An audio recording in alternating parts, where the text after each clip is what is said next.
All right, good afternoon and welcome to the December 2nd, 2025 meeting of the Fiscal Management Committee. I would like to get us started with agenda items 3.1 and 3.2. My colleagues will be joining us shortly and they're listening to the meeting in the meantime. As you come to the table, please introduce yourselves so that we have your name for the record.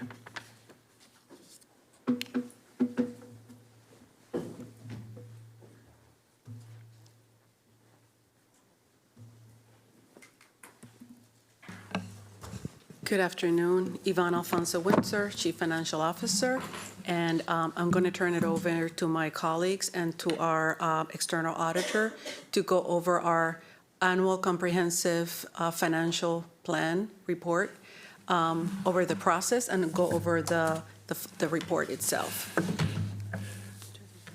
I'm Chris Lehman with SB & Company. I was the engagement partner over this year's financial statement audit services.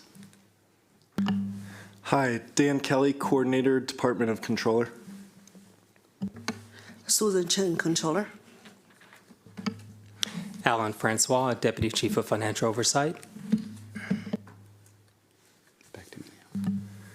All right, good evening. So I'll kick everyone off here. I'll go ahead and introduce the high-level overview of the year-end financial report, the reporting process, and the related audit.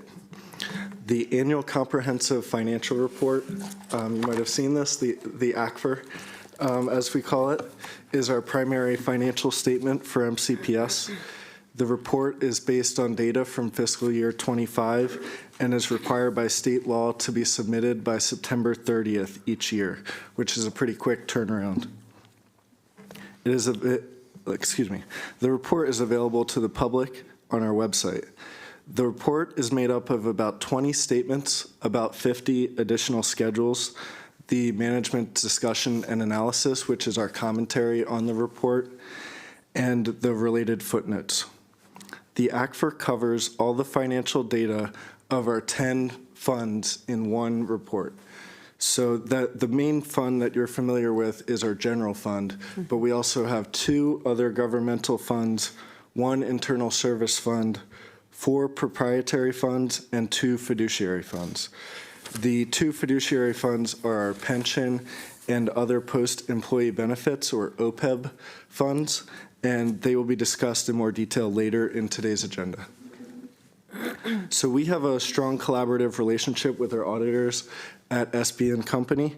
SB & Company comes on site for 1 week at the beginning of the summer to perform their preliminary fieldwork, and then they spend 4 to 5 weeks with us in August and September to audit our financial statements, the underlying data, and the related internal controls. And we really choose to look at this audit process as an opportunity, sort of to look in the mirror and look at our processes. We want to be mindful to be looking for improvements and efficiencies, both with our internal controls and with our reporting. So our financial statements are required to comply with U.S. Generally Accepted Accounting Principles, or U.S. GAAP, and the standards issued by the Governmental Accounting Standards Board, or GASB. Generally, GASB issues 1 or 2 new standards every year.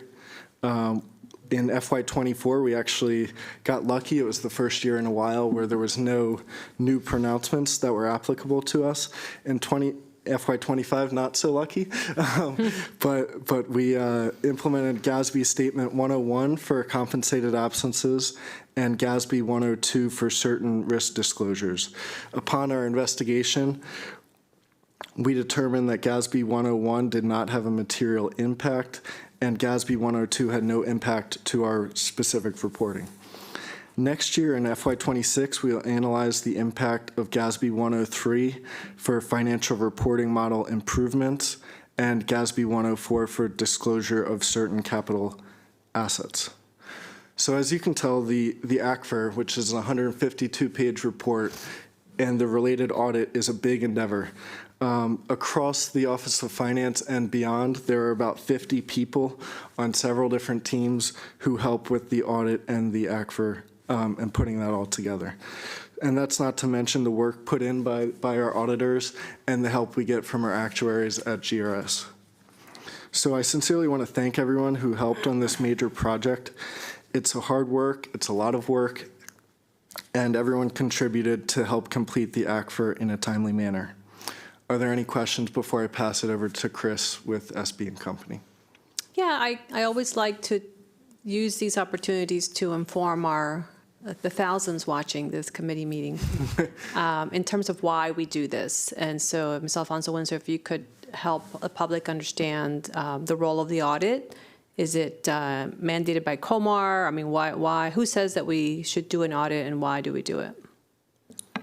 So it is mandated, and we should do it for transparency. We also have to follow, the laws of Maryland and make sure that we have an outside agency, our external auditors, looking at our books, making sure that there's no frauds that are being committed, that our books are clean, and that we're following all the guidelines. So it is important, and specifically more than anything, for transparency.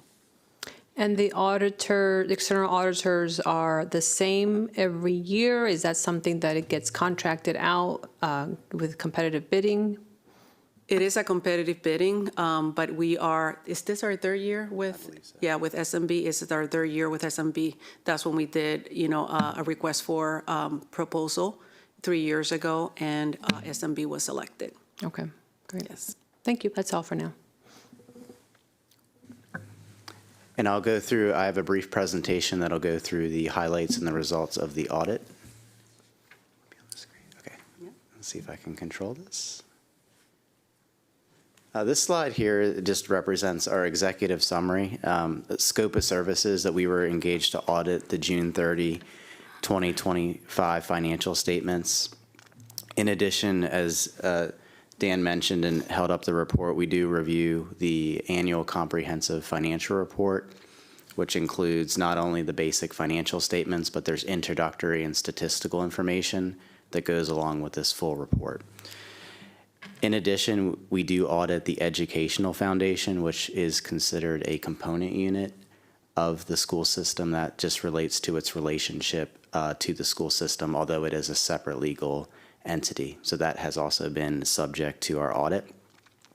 In addition, there's a annual federally mandated single audit, which is a federal grant compliance audit, and that subjects federal programs to compliance testing. So summary of the results are that we've issued a clean or unmodified opinion on the financial statements. That also includes a clean or unmodified opinion on the educational foundation that's included within the reporting entity. We did not discover any material weaknesses in internal controls, and I'll have a slide that'll highlight the significant processes that we're relying on from a control perspective. Nor did we uncover any fraud in our audit. And our single audit's currently in process. The current deadline for the single audit is at December 31st for school systems within the state of Maryland, and we are on track to meet that deadline. This slide here is just a picture of our risk-based audit approach, and it's really designed to be a funnel. It goes through each phase of the audit, and I won't go through the details of each phase of the audit, but it's really designed to be a funnel that we're filtering out risk through each of our major processes and procedures related to the audit, with the ultimate goal to get to the end of the audit and have addressed all the significant risks of what could go wrong within the financial statements. The second phase there is the assessment and the test and the design of controls, and my next slide will highlight just at a high level what we're looking at from an internal control process and testing here. So this slide here, the top part highlights the control environment, and there's 5 interrelated components that really have to work together within an organization for there to be a strong control environment. Typically, when there's not a strong control environment, we would find material weaknesses or maybe journal entries that we have through the audit. And as I said, we did not have any material weaknesses. We had no issues getting through the audit, no adjustments that we found through our audit procedures. We've completed, a very timely audit, and I would say that all speaks very highly to the control environment here at the school system. And those 5 interrelated components here are the control environment, management's risk assessment process, the specific control activities, the information and communication that's shared amongst and between departments, and then the ongoing monitoring of internal controls. And we've concluded that each of these areas was effective for the period under audit. And then furthermore, if you look down at the bottom half, the key controls we audit and test controls related to Treasury, and that's bank and investment reconciliations being done timely, being done accurately, ensuring those items are reviewed. There's estimates within the financial statements, whether that be actuarial information related to pension or OPEB, useful lives of fixed assets, and the number of years those are being depreciated would be another example of an estimate. We look at the financial reporting process being the timeliness of us getting final trial balances and numbers for audit, the numbers being clean, auditing through the expenditure cycle and approvals and disbursements that go to vendors, the payroll process as it relates to record keeping or time entry and paying employees at the proper rates. We audit the revenue cycle, ensuring revenues recorded within the proper accounts for the proper amounts and in the correct periods. We audit the fixed assets, whether that be construction and process or progress that occurs during the year, or other additions to fixed assets to make sure that they meet the criteria of a capital or fixed asset. We look at information technology as it relates to the general ledger and who has access to the system, is the system being backed up, and things of that nature. And then last but not least, because of the single audit requirement from a federal grant perspective, we also test controls around grant compliance. And we've concluded that both the design and the operation of those controls was effective for the period under audit. Any questions there? Nope. Okay. Next slide, this is just selective financial statement highlights, and you'll see within the management discussion and analysis section of the annual comprehensive financial report here, there are year-over-year comparisons. The first half of this page shows the entity-wide financial statements, and this would include not only the general fund and all the funds that Dan mentioned, but it would also include long-lived assets, such as capital assets. It would include long-term liabilities related to pension, OPEB, things of that nature. So it's really a all-in picture of the financial activity for the fiscal year. So you'll see the top 3 lines there have total assets and deferred outflows against the total liabilities and deferred inflows. So the total assets minus total liabilities would equal the net position for the fiscal year. So net position was at roughly $604 million at the end of fiscal year 2025, in comparison to the prior year at about $511 million of net position. Total revenues for the year were at just over $3.9 billion against total expenses of $3.8 billion for a positive change in net position of $93 million for the fiscal year. On a fund perspective, the general fund, you might be more accustomed to looking at the fund level. The general fund had total assets of approximately $227 million, with liabilities at $157 million, for a total fund balance at year end of $70.2 million.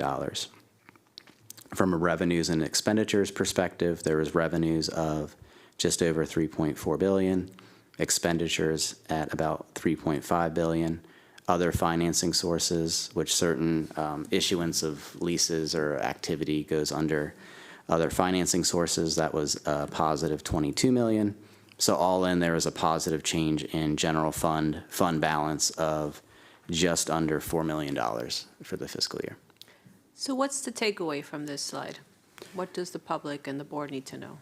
Well, I would say beauty is in the eye of the beholder, but you'll see, I would say, the general fund is more of not quite cash basis accounting, but it's close to cash basis. And when you budget, you're budgeting closer to what what you're seeing in the general fund versus the top being the entity-wide financial statements.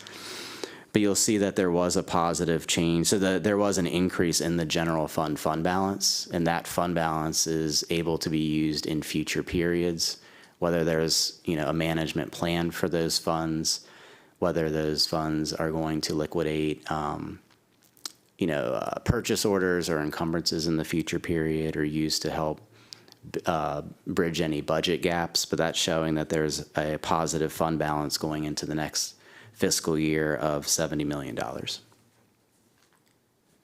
And I just want to say, so that $70 million is not just looking at our operating budget. You have to account for the school's independent activity funds. Yes. That is not something that we have access to, right? That's controlled by the schools, but the report encompasses everything, not just our operating budget. So that's why when you see the 70 million, it's a little bit different than when we talk on, in terms of our operating budget, where we had about $21 million in surplus.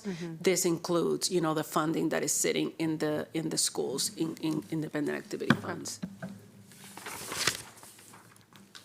This next slide here, I just highlight, as Dan mentioned, one of the funds within the financial statements is the internal service fund. That accounts for active employee health benefits, and that you'll see total assets within that plan, or within that fund, was approximately $8.8 million for the year.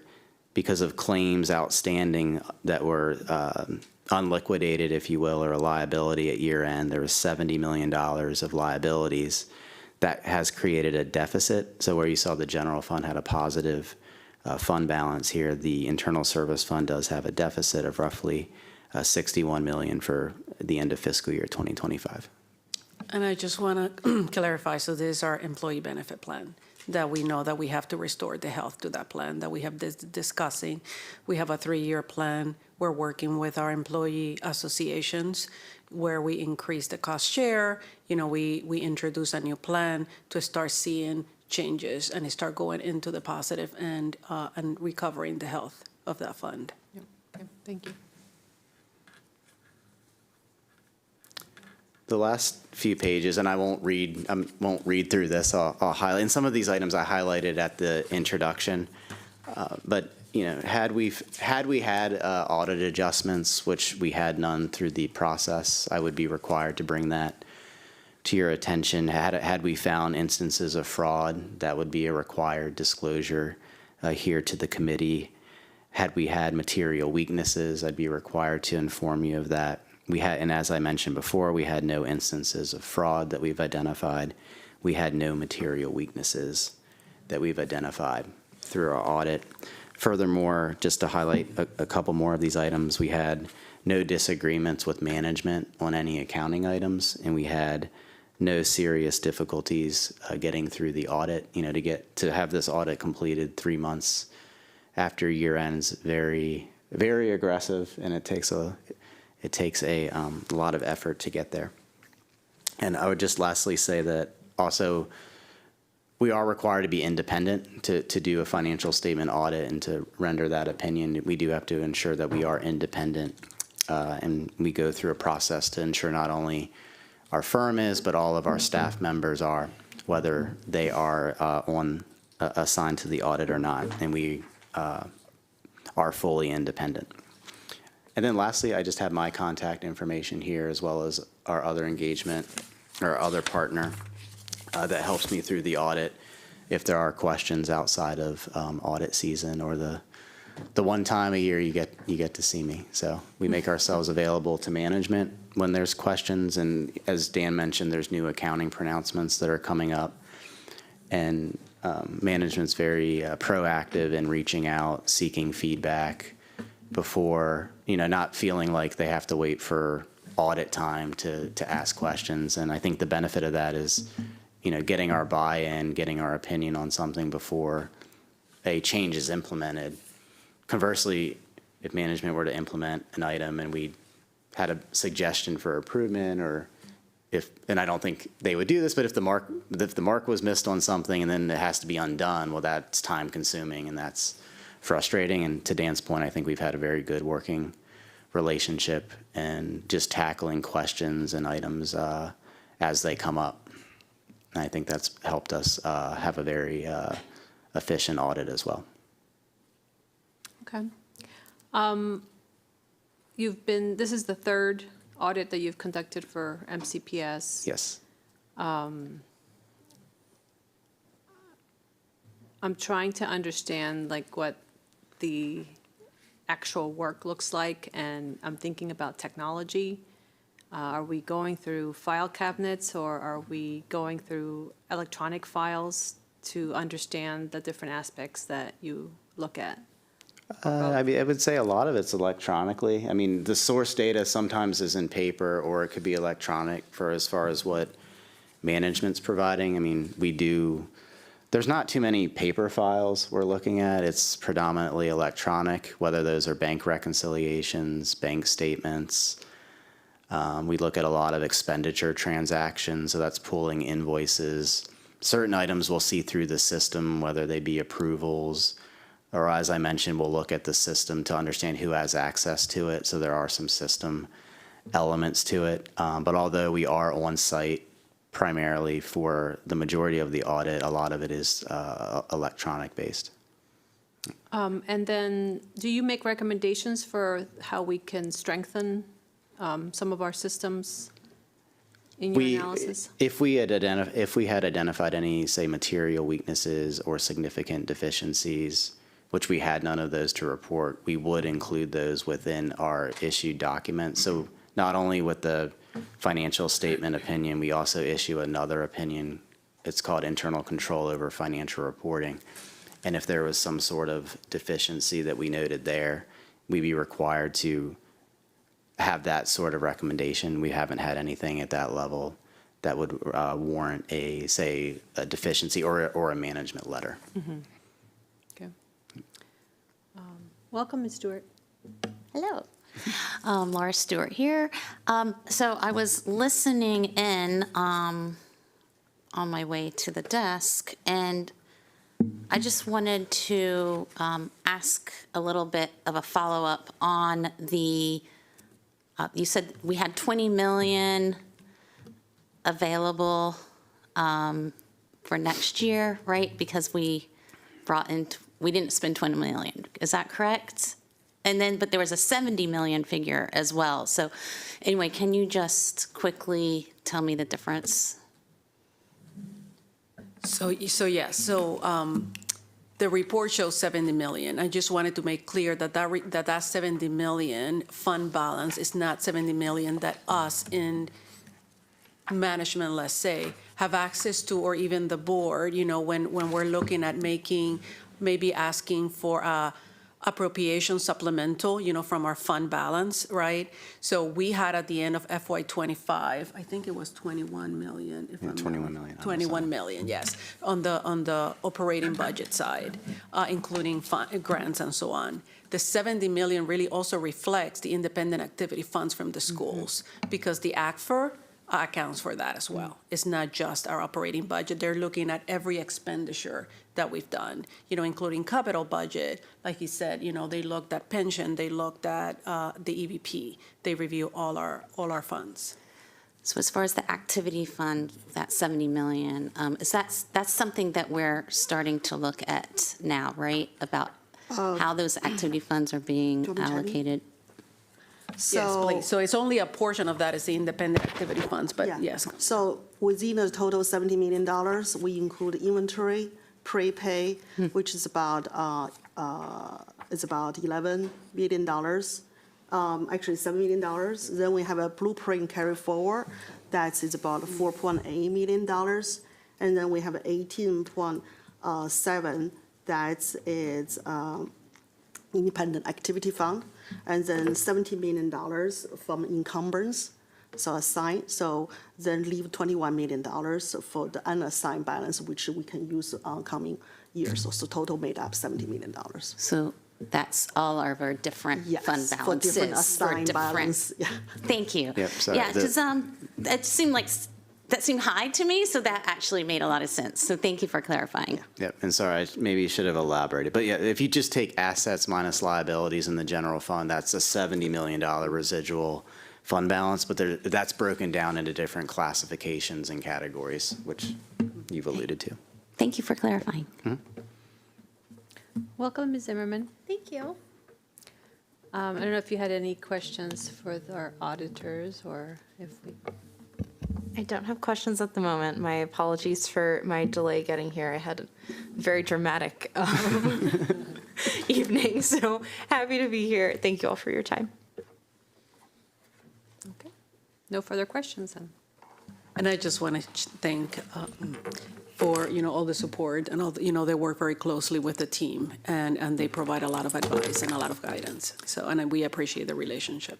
Oh, I think I read in the slides that, I think that the word was, it's the responsibility of the administration to make sure that everything is in order. The role of the audit is more kind of testing the different systems, but not every single thing. And later in today's meeting, we're going to have an update on procurement. And so is procurement something that you would have looked at through the audit process? Yeah, so in the slide where I showed kind of the control environment and then the key processes, one of the areas that we audit is the expenditure cycle. So that has to do with the paying of vendors, but that expenditure cycle also deals with the procurement aspect and whether certain transactions that qualify or require to go through procurement, have they followed it? And in addition, depending on the federal grant we're testing, some of the federal grants that we test for the single audit do have procurement requirements as well built into that for us to audit. Okay, but there were no red flags? No, we found no instances through our testing that the procurement process wasn't being followed for the transactions that we selected. Say that again? So they're looking, sorry. We found no instances where the process was not being followed. Gotcha. Sorry, that may not have come out but I was trying to make a good statement.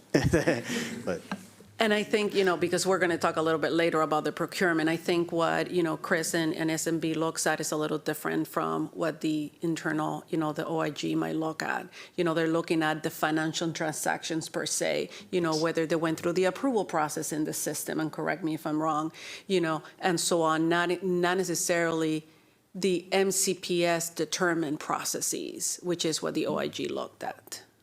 So what they look at, if it's not the MCPS?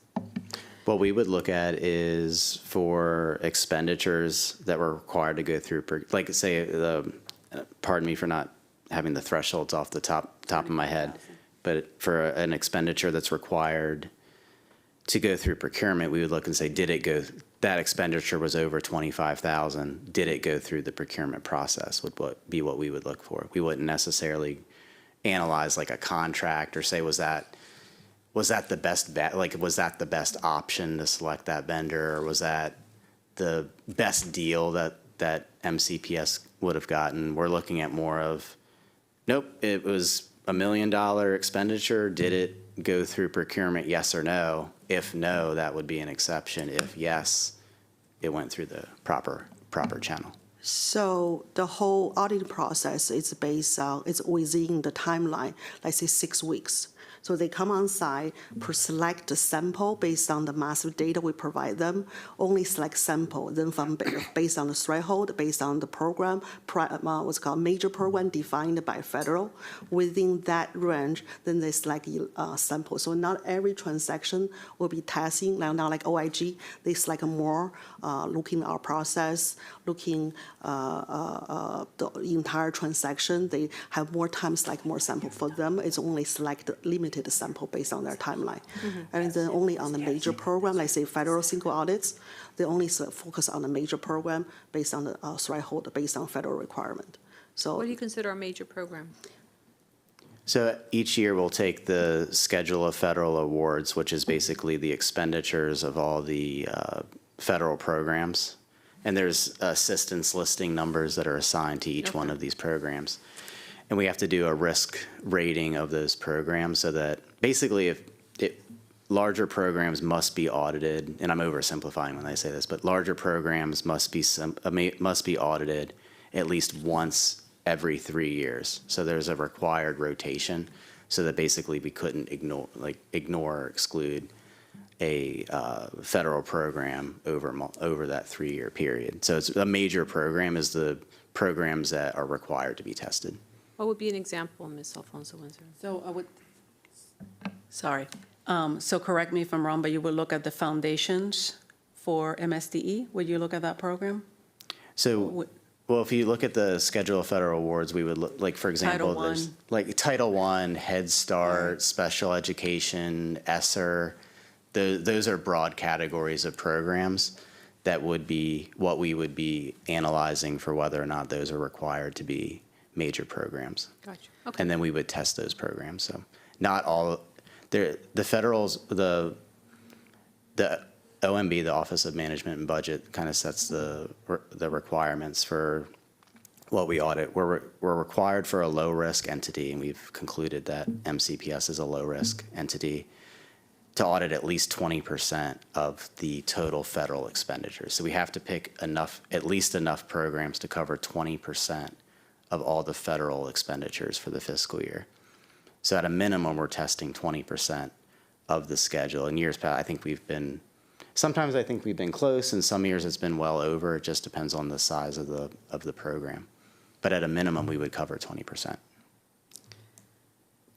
And if I may, so what we were discussing is when he's talking about make sure that we're following the procurement process, we're talking about was a PO created? Is there an invoice that matched that PO when it was paid? Is looking at the financial documents aligning with that specific payment or that purchase order and so on. So that's what they're auditing at. Okay. But I'm getting myself confused here, but it's not just for federal funded Yeah, programs? the procurement side of things would not just be federal funding, but there's some overlap between the financial statement audit and the single audit, the federal audit, because we have to look at internal controls for both. Okay. So even though the single audit is a federal compliance audit, there is a internal control element to the compliance audit.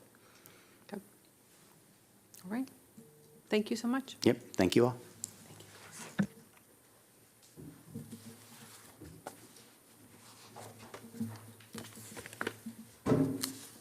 So that was 3.1, correct? And 3.2. 3.1 and 3.2. All right, well, since we have our committee members here, if we could just do our introductions as we normally do, just to, go ahead. Okay, Natalie Zimmerman, I represent District 2. Laura Stewart, District 4. And I am Carla Silvestre, School Board Member at Large. Could I get a motion and a second to approve today's agenda? Motion to approve? I second. All in favor, raise your hands. Thank you.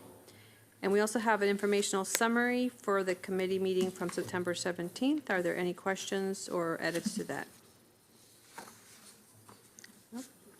Okay. All right, so let's move on to 3.3, the year-end pension report. And again, if the staff can introduce themselves, thank you. Phoebe Kwan, Director of Investments.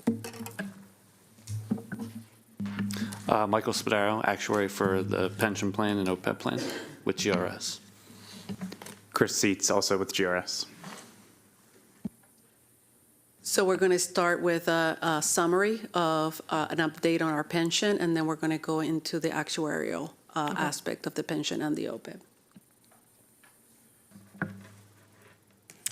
So the goal tonight for my presentation is to give you a quick overview of how our retirement system trust, the portfolio is positioned, and how it has performed relative to our objectives, and how our work over the last year support the Board of Education's fiduciary responsibilities and the retirement securities for our employees and retirees. So moving to the first slide.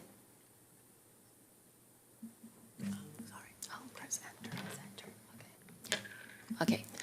Yeah, so before I turn into the trust investment itself, it is helpful to just briefly situate it, the MCPS pension plan within the broader retirement saving options the MCPS offer to the employees. So MCPS pension provides core pension benefit for eligible employees who are not part of the Maryland State Teachers Pension System. And it also provides the supplemental pension benefits for all the eligible employees, as you see in the middle, 2 blue boxes. So in the mid-90s, the Board of Education adopted a trust agreement to establish MCPS Retirement System Trust, which is to hold and invest the assets of MCPS pension plan. And our team assists our Board of Investment Trustees to evaluate the investment options, implement the investment decisions, and also monitor the trust investment portfolios. So turning to the investments of the pension plan, the Board of Education appointed trustees to act as fiduciary for the MCPS pension plan to invest the assets held in this trust prudently and solely for the best interest of the plan participants and the retirees and the beneficiaries. So they have defined 2 primary objectives. One is to pay the benefit when they are due, and second is over the long term to achieve the 6.75% actuarial rate of return that underpins the plan's funding assumptions. And later you will hear more in details from GRS's presentation.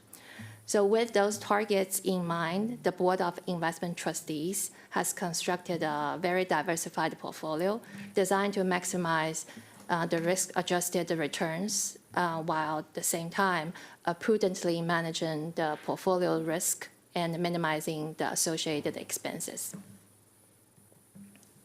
So next slide provide a very simple illustration of the key components of the pension by showing you a scale that balances the assets and the liabilities. On the left side, what you see are the main building blocks of the assets, including the annual contribution from MCPS, employees' contribution, and the return generated by investing the pension assets. On the right-hand side, you see the primary drivers of our pension liabilities, including the negotiated benefit provisions, the workforce demographics, and the life expectancies of our employees and the retirees. So while the assets and the liabilities can fluctuate from year to year, but the size of these building blocks on the scale are fairly representative of the importance over the life of the plan. So a very stable contribution over time and also a very disciplined long-term investment returns are very critical to maintain a very strong funded position for the plan and also fulfill MCPS's benefit promises for our employees and retirees over time. So on this slide, it's the numbers behind of the building blocks of the pension assets in the last slide for fiscal year 2025. So in fiscal year 2025, the pension experienced a favorable investment outcome with the investment performance contributing to approximately $247 million to the increase in the plan assets. So I mentioned earlier when I talk about the strategy and also the investment objectives of the Board of Investment Trustees, a very important goal is to construct a very diversified portfolio with exposure to multiple investment strategies that will achieve the 6.75% rate of return. So this slide illustrates those strategies grouped by the roles they play in the portfolio. The left side shows the strategies that are expected over time to drive higher returns, while the right side shows the strategies that are intended to provide stability and also protection cross cycles. So overall, the portfolio is slightly tilted towards the return-seeking strategies, which you will see how those translated into the asset allocation on the next slide. So the chart on this slide compares the long-term strategic asset allocation targets with the actual allocation as of June 30th, 2025. So the actual allocation modestly overweighted global equities at 52% relative to the 48% target. And it is slightly underweight in almost all the private markets asset classes, while we are maintaining a target level core fixed income and some modest exposure to the global multi-sector fixed income, bank loans, hedge fund, and cash. So the fact that our pension trust is slightly underweighted across all the private markets asset classes, reflecting the fact that building a diversified private markets portfolio is a multi-year process. So this slide summarizes the trust performance over the multiple time periods as of June 30th, 2025. So the total fund generated annualized returns of approximately 10% over the 1 year and 3 year period, about 9% over the 5 years, and 7% over 10 years, with a long-term return about 6% since inception. So over most periods, our performance are close to the policy benchmark and in line with the median public fund peer universe, showing that the portfolio is capturing the intended risk-return profile relative to the peer plans and supporting our long-term funding needs. There's a modest underperformance, mainly due to the underweight of the private markets asset classes. So moving to the last slide, in fiscal year 2025, the investment team completed the due diligence of approximately $135 million in commitment to private markets funds, advancing the long-term allocation to private equity, private debt, and real assets approved by the trustees. The team also reallocated the capital from core plus fixed income and the emerging markets debt asset classes into a new global multi-sector fixed income mandate. Really, the goal is to improve the diversification of the portfolio and also aligning it more closely to the current capital market expectation. So internally, our team also formalized the investment process and documentation, really trying to enhance the consistency, transparency, and also the risk management in our manager selection, monitoring, and asset allocation decision process. Our team also collaborated with our actuary GRS to recommend a best practice funding policy framework back in May 2025. And we continue to advocate for a full benefit payment and administrator transition. So that concludes my presentation. Thank you for your time, and the team welcome any feedback or questions before we move on to GRS presentation. Any questions?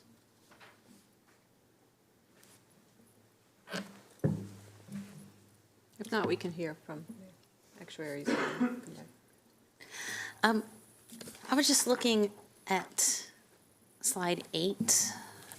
So you have the 1 year, 3 year, 5 year, 10 year, and then since 1999. In the 1 year, am I reading that we slightly underperformed? Correct. Okay. Yeah.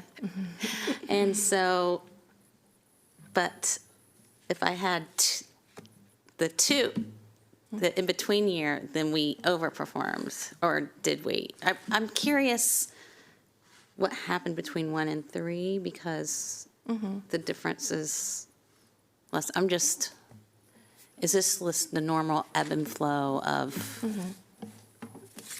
investing? Yeah, so it is normal. Like if you're looking at a 930 number, it'll be very different. We're actually catching up in terms of the performance, but we're still slightly kind of underperform across most of the time periods. The main reason is we're underweight in the private markets investment asset class, which is kind of a higher return seeking asset classes. And also we have a lot of legacy portfolio that's kind of at the tail end, which is also a drag on the performance. Yeah. So we are working on a slightly different strategy. Correct. Yeah. Okay, thank you. Ms. Marin? Okay, I suppose, speaking of slightly different strategy, if we're talking about formalizing the internal investment process, can you just give us more details, maybe like some concrete examples, explain that a little bit further? Yeah. So on the, just to provide some examples, like in the past, we don't really have any paperwork in terms of documenting the investment recommendations, like internally, the internal documentation. So that's one. And also we are formalizing, for example, very simple things like weekly transactions in terms of paying for the capital costs on the investment, paying the benefit payment. And our internal team, Yvonne, is one of the approver, and our controller's office is also copied in this whole process in terms of the capital flow. There's other things, for example, whenever there's consent items require us to approve from the investment managers, now we create the kind of paperwork to really document why we're recommending to approve or disapprove the manager's consent request. So all these things is trying to kind of make sure we are supporting the Board of Education, supporting the Board of Investment Trustees with your governance, with your risk management, right? Because all these things, when things are good, you don't really need to go back to those documentation. But when there's some issues, there's always paperwork we can go back and trace. Great. And I appreciate the transparency in adding that paperwork and giving us the option to go back. I know you spoke to that, part of your goal is to help support us, but my follow-up question is there anything that the board can do or this committee that can do to help support that formalization process, help any of that work? I think the most important thing for the Board of Education to support our plan is make sure we're fully funded. Great. Got it. I appreciate the advocacy there. I like that. I do want to add, I know, Ms. Kwan has really taken steps to document all the processes, to make sure that her team, understands, our processes, making sure that we're following the process, that we're documenting it. She has taken great steps on that. The part of the process, and it was one of the things that we implemented last year, was the funding policy, which the board approved, which we never had before, in collaboration with GRS. And so I think all of that is getting us to a diversified portfolio, into the private markets that we're continuing to work towards. All of that is going to get us to being fully funded, in our pension plan. And we're doing pretty good, but always we can do better. And we have some good news that I won't, that Dale can share with us later, but yes. Great. All right, thank you. Thank you. So we're moving on to 3-4? Yeah.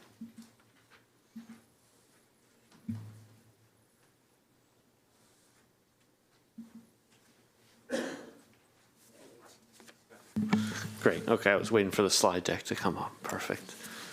So as I said earlier, I'm Michael Spadaro with GRS, one of the actuaries that works on both the pension and the OPEB plan. So we're going to run through the results from the valuation this year and kind of a little bit of background about this process in case you're not familiar with what we do.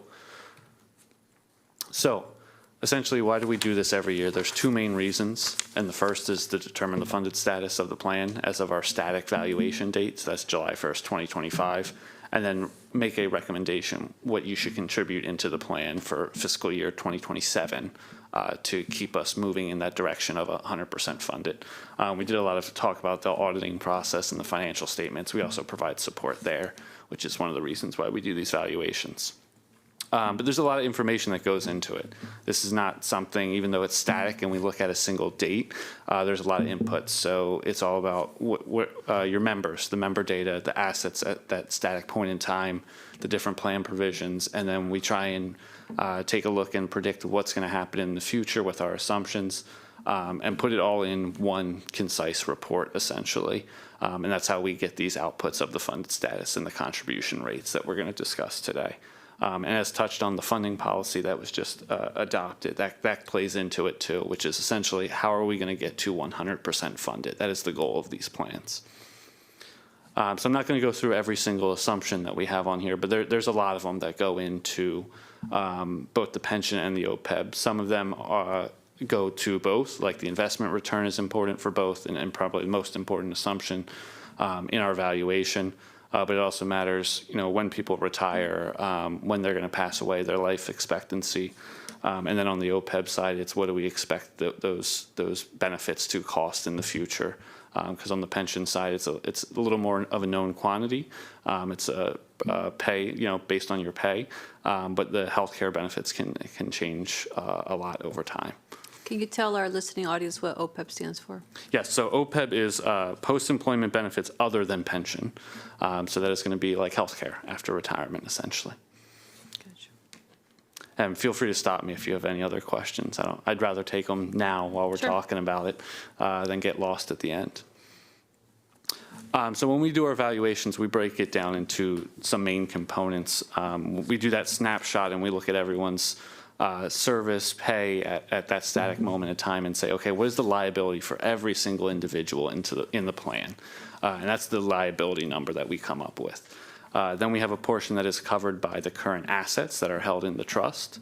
But there's also a sliver of unfunded portion, and that's what we're amortizing over time when we were talking about that funding policy that was adopted. How do we bridge that gap from where the assets are now to get it up to 100% funded? And then additionally, every year we tack on a little piece called the normal cost. So we say, you're going to work another year of service. What is the cost of working that year of service in these plans on a liability sense? And we want to contribute towards that piece every year so we're up to date. But there are a lot of things that can go unexpected, essentially. When we make these assumptions, they're our best estimate. But we know we're going to be wrong. We're not going to be perfect on every single one. There's going to be variation each year. So things like investment returns being lower than expected, that's going to drive up your unfunded liability. It's going to create a shortfall if we're below that investment return. Same thing if we have people that are living longer than expected. It means we're going to be paying benefits to them for a longer period of time. That's going to increase the liability. So cases like that we're always monitoring year to year through our work. One other important aspect to remember, we touched on that the investment return is one of the most important assumptions that we set, and creates the most volatility, because essentially, remember, what we're trying to do is set rates, contribution rates to get towards that 100%. And the markets can be very volatile. So on the pension side, we use this smooth value of assets or actuarial value of assets, where we say, okay, any gain or loss that was taken or that happened in the past year, we're going to smooth it over a 5-year period. That is best practice, and is our recommendation. Was adopted and confirmed in the funding policy when we updated that, because that's a component of it. So it's important, it'll never be exactly in line with the assets that are actually held in the trust, but over time they will converge if we hit our assumptions. On the OPEB side, we don't use that smooth value of assets. That's not too atypical. The OPEB benefits are a little bit more variable, and the practices are slightly different. So we just wanted to note that it's different assets used on each plan. And then to briefly touch on that current funding policy for how it's set up on the pension side, it's a 20 years closed period. So that's essentially every year you take out a 20-year mortgage is the easiest way to think about it. So we started now this year with a new 20-year mortgage of our unfunded. Next year, we'll look at any kinds of gains and losses and get a new 20-year base, but the previous one comes down. So it'll be 19 years next year, then 18, all the way down to 0. And each year we just tack on a little bit. With the OPEB, again, the policy is a little different in how it's set up. That's an open 30-year. And it goes back to, again, the benefits are a little bit more variable. It's not as clear cut what we expect those benefits to be. And open 30-year is not uncommon in the OPEB space. Can I just add really quickly? So last year, the board approved this. We went from an open amortization period to a closed one. So we made that change, and that is going to help us actually eliminate some of that unfunded liability. Remind us what that is? So I think it was about $80 million, is that? Open, Oh, so, Open. yeah, so open means essentially you're getting a new loan every year. So it always stays at 30 years. So we look at what that shortfall is, that unfunded, and say, okay, we're going to fund it over 30 years. But then when we go to do the valuation next year, we do it again over 30 years instead of slowly paying it down. So on the pension side in particular, we wanted to make that change, and we worked with staff to get that changed so that we are truly making progress towards 100% funded.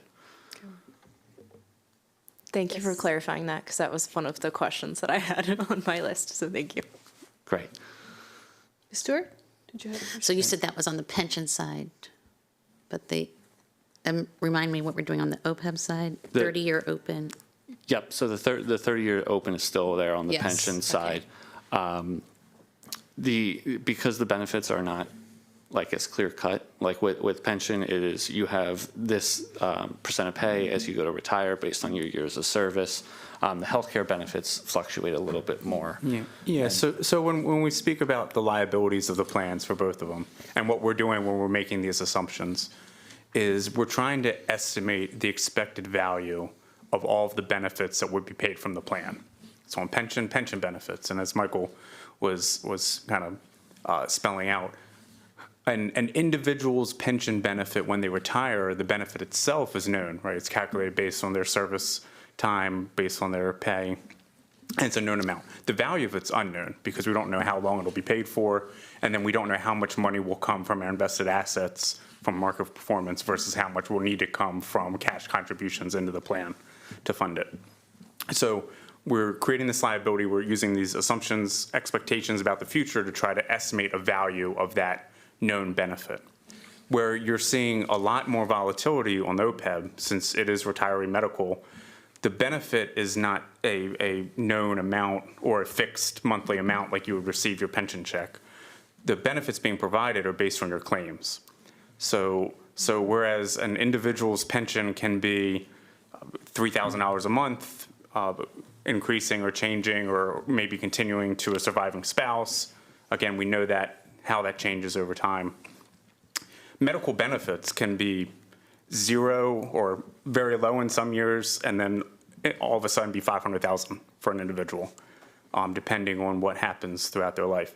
So when you aggregate that over all of your members, you can see how obviously you'll have a lot more both year-to-year volatility in those benefit amounts, but also the unpredictability, right, the volatility over time.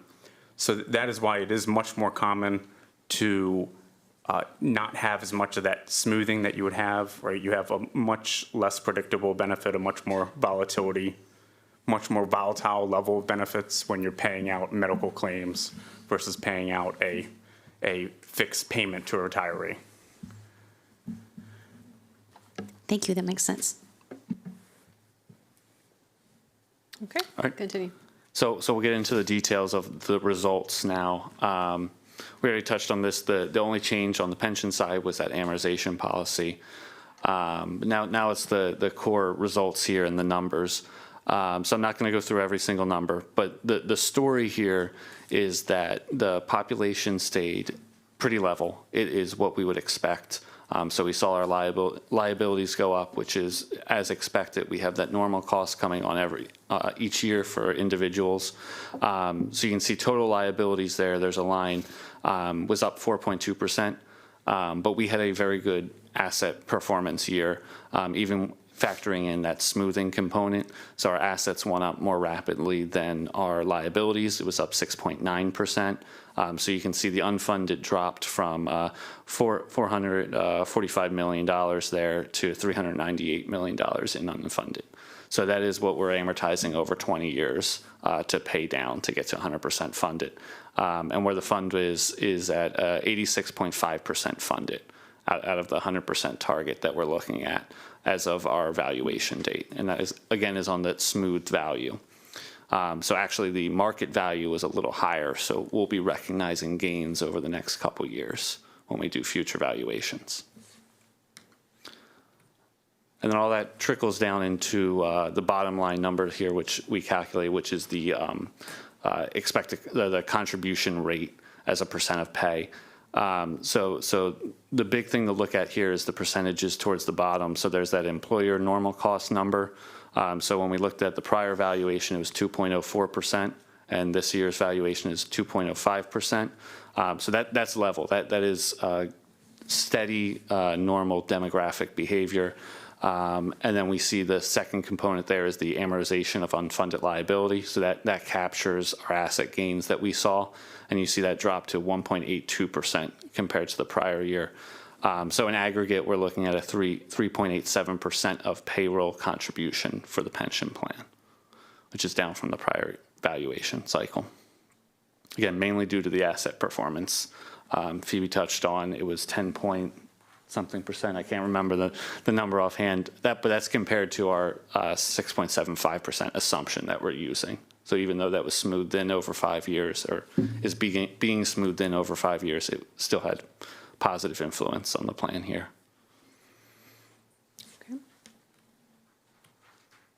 And then we just have a quick projection outlook, but this is getting to the smooth assets coming in. We're projected to be up to 93.2% in 5 years and have that contribution rate come down to 3.27% if all our assumptions are hit perfectly. So that's just the outlook for the pension side. And then we'll move over into OPEB. So there's some more changes here, but this is typical changes. So every year when we're looking at our assumptions, we update what our trend rates are, what we think medical benefits are behaving. So essentially, rates were down a little bit. So down 0.25% is what our assumption. So that brought the liability down a little bit when we did our report. The story is similar, but a little different on the OPEB side. So we had a lot of retirees and beneficiaries drop off of the plan. So we actually had a drop in liabilities, which is not typical and something we're looking at and just making sure we're aware of when we set our assumptions, why it might be a little bit different than the pension side. But on the asset performance, we saw good performance there, and that story is the same as the pension plan. So we went up from 43.2% funded the prior valuation up to 48.8% funded this year with this valuation. And again, that trickles into the bottom line when we're looking at the contribution rate. Again, we have a fairly stable employer normal cost at 3.76%, but we see a decrease in that amortization component of our contribution rate down to 2.85% for a total of 6.61%. Contribution for the OPEB benefits. And then the last slide we have is just about projections and where the OPEB funding is headed. So we look out 30 years in the future, what we expect to happen with these plans. So it's a little more theoretical, but on the current trajectory you're on, we're looking at getting up to 67.5% funded with how the OPEB plan is currently funded. If there were additional contributions that came into the plan, we could get up to 87.8% based on our projections.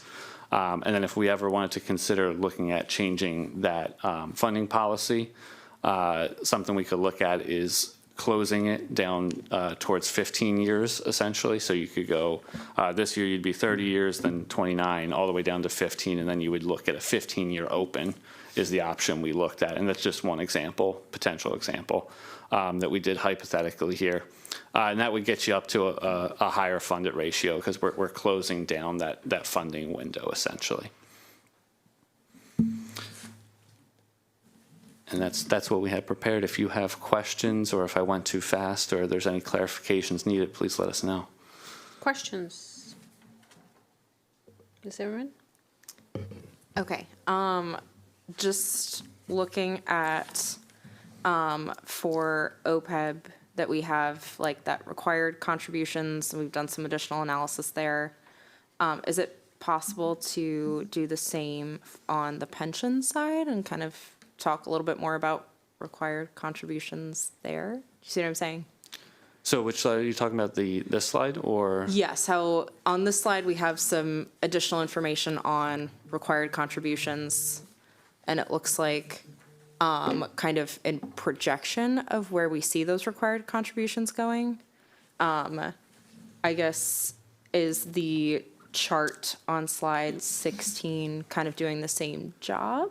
Yes, so it's doing a very similar job. The big difference is the one on 16, this is adopting the new funding policy that we think is the best for the current state we're in.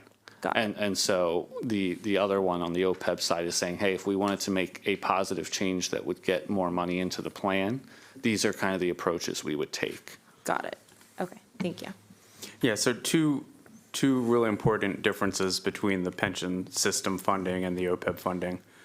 One is that we are creating this actuarial contribution rate to help fund the benefits and make sure that assets will be available to pay all benefits when due to the members. And historically, that contribution amount that we come up with in the pension plan has been fully funded. So every year, that full rate has been contributed, which is very important because we talk a lot of times about all these assumptions that we make or amortizations that we're doing. If you're not paying the bill, it wouldn't really matter, right? You could make up anything if you're not paying it. So the system has fully funded that, and that's an important part of the funding process. So it's being fully funded, and also the basis that we're using to create that contribution method, that budgeting process, is what we consider to be best practices, both on the assumptions that are being used and then also the methods and then also the components of that funding policy that has been adopted, all for the pension plan. All we consider that to be the best practice. So we would not have any recommended changes. On the OPEB, why we do the projections is because historically that full actuarial rate to fully fund the benefit has not fully been contributed. So you will see there under that kind of first empty circle bullet, I guess, you can see projecting out if we were to increase the amount that's being funded from roughly half-ish of the calculated rate to about 2/3 of the rate, you can see how that improves the funded position. I see. And if I just may, so we manage the pension fund, right? So, the investment teams manage the pension fund. The OPEB fund is managed by the county. Right. So, that's the difference, the contribution at the end of the year, whatever they contribute budget-wise, that's the difference. This actuarial evaluation, it's looking at the entire OPEB fund and then looking at the MCPS portion of it as well. So it's just for us to know where we are, but we don't manage it per se. Yeah. Great. So again, though, as we can see, doing this projection, we can see during the projection, the fund is expected to remain solvent and still be there. So even if not all of the full funding was getting there, we are making sure that we want to project to make sure that it would still be there and would still have the assets available during that longer-term projection period. And then from that, what Michael highlighted was that second set of bullets was potential improvements to move closer toward a best practice. So on the pension side, we're at what we consider the best practice. We wouldn't, at this point, have any recommended changes. So the difference here, what you're seeing in this slide, is a potential improvement to the funding. But again, the forecast saying, let's make sure that we're still in a good enough position for this fund. Great. And in the pension, you definitely are in a good enough position, by the way. But yes. Stuart? If I remember correctly, didn't we do something last year with the OPEB fund to help us? And is this like a way to get away from that or fill in the $50 gap? million. So last year, exactly, to fund our budget or to help with our employee benefit plan, so the county normally contributes about 36 million plus the 27 million that they give us for the retirees for the employee benefit plan. They would have contributed to the OPEB fund 36 plus 27, about $60 million. So last year, they didn't contribute the 436 million, right? They only contributed 25 million to the OPEB fund. So yes, that has an impact on the funding ratio on how the OPEB fund is growing or not growing, in the future. So it does have an impact, and we do share this valuation with our county partners every year. So we do this valuation and we share it with them so that they know the MCPS portion of the fund that they manage, how it's doing.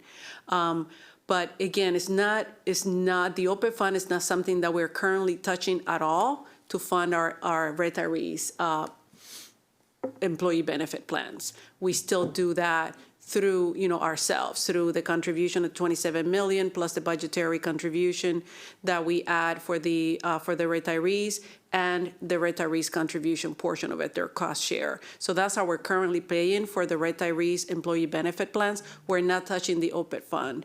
If you remember, we talked about how this is something that sits there in case by any reason MCPS was going away and the county's going away, and there has to be a set amount of money to continue paying for our retirees' employee benefits plan. Does that make sense? So it is just something that we're not touching. So I think that's the difference between our pension, where we every year make a payroll payment to our retirees for their pension. Okay.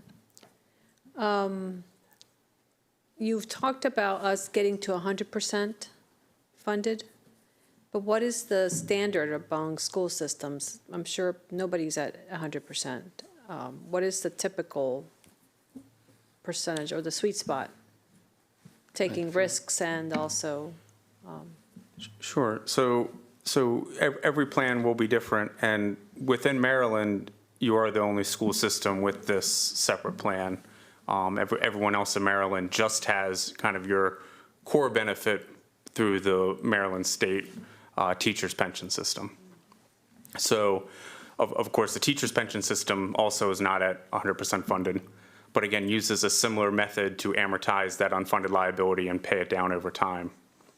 So what we've seen for most pension systems is relatively strong, favorable investment performance over recent years, moving much closer to that 100% for most systems, getting similar to yours, close to that 90.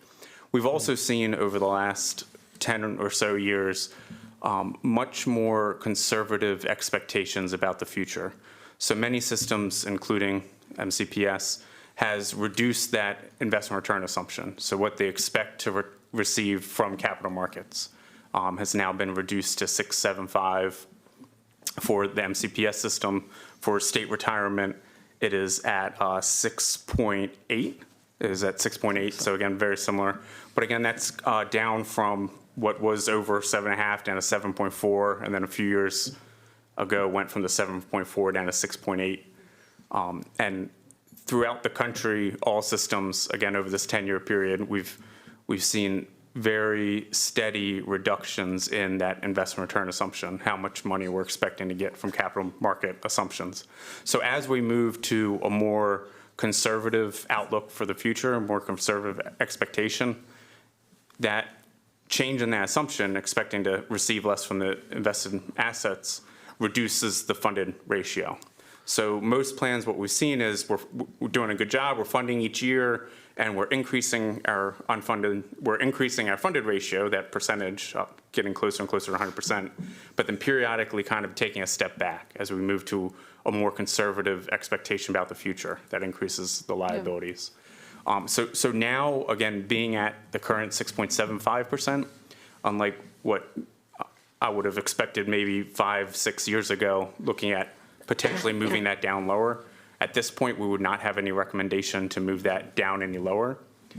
So if we continue along that path, we do expect that, provided relatively favorable investment market performance, which we have seen so far recently, we would expect to be approaching that 100% relatively soon. We would not, at this point, we would not expect kind of some of those steps back to move toward a more conservative assumption. All right. I don't see any other questions, so thank you so much for the presentation. Thank you.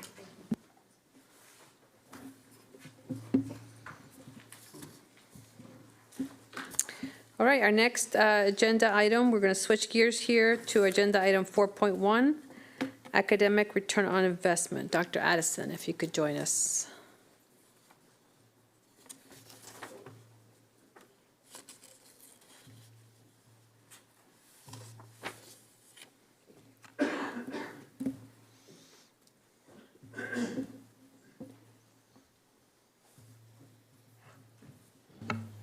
Welcome. Thank you. All right. Good evening. I am here again to speak with you all about Fiscal Management Committee process to review the program evaluation reports that we provide to you all as an overall board.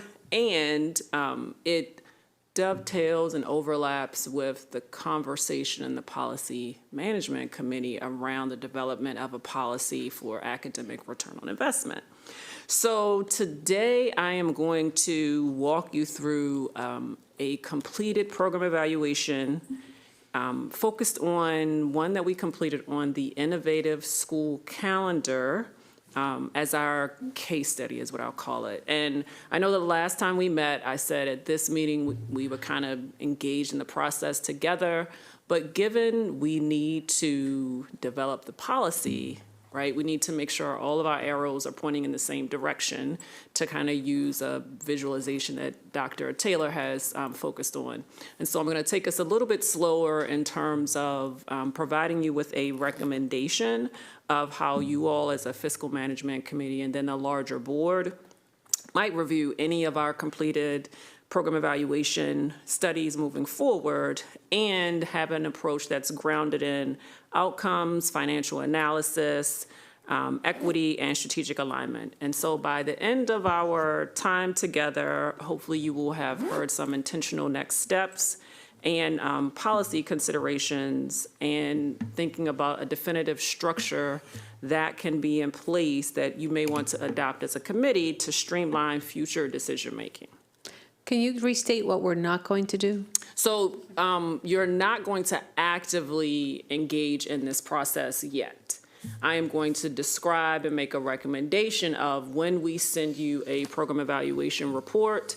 Here are some of the areas that you can look at. Here are some questions you should ask. Here are some of the aspects of the report that you can focus on so that then when you see our comprehensive report that has recommendations, that has the program evaluation framework, you all can look at it and say from a fiscal management committee and a larger board, kind of a rubric. So I'm going to recommend a rubric so that it's not an individualized decision in terms of when we make a recommendation, for example, and within the Innovative School Calendar, there is a program evaluation, that's our stoplight framework of the red, yellow, and green. At our last meeting, I said, I'm going to bring you one that's green. I don't have one that's green. So Innovative School Calendar is yellow, and I think that's the one where we typically get stuck as a district for the things that are indicated as yellow, which the recommendation is maintain for one more year and then reevaluate what we want to do.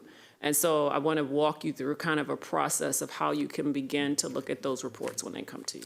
You said we're not going to engage in... Just an activity around how you would look at it. It just wouldn't work. This is more of a recommendation of how you could look at it outside of this space. Okay. Okay, so as a start, again, this session is, and our conversation this evening is intentionally designed to share with you a recommended approach for examining completed program evaluation reports from the district. And today, again, builds on our conversation from last time when we were together with regard to a process to support your oversight and governance to make informed decisions as a fiscal management committee and an overall board. And rather than only presenting findings, I will guide you through a recommended deliberate process for interpreting completed evaluations so you can apply the same thinking to future studies. I will review the Innovative School Calendar report, outcomes, cost drivers, and implementation fidelity at a high level. And then I will preview for you a structured approach to analyze the program from a fiscal, equity, and governance perspective. And ultimately, we'll discuss how this committee might want to use program evaluation presentations in the future to support efficient and effective governance decisions. And so we'll also discuss your reflections on what is proposed and how moving forward, and we're moving toward the academic return on investment policy. And so going forward, as you all engage in these discussions as a committee and as a board, you will have read the reports that we've provided. and you would have had an opportunity to kind of look at it in advance. The Innovative School Calendar one is an older one. I'll give you a little bit more details on that. And so implementing a process like what we will discuss will be grounded in the reports that you receive. So what is the Innovative School Calendar, and what was examined in the program evaluation? And so the Innovative School Calendar report was focused on the implementation at Arcola Elementary. The slide, that bottom little corner, is hyperlinked to a landing page for the report. And so the report was publicly available in January 2025. It is a longitudinal report that looks at data across multiple years of the implementation of the Innovative School Calendar, which most think of it as year-round schooling. And so as part of that, the following dimensions on the slide were examined as part of the program evaluation.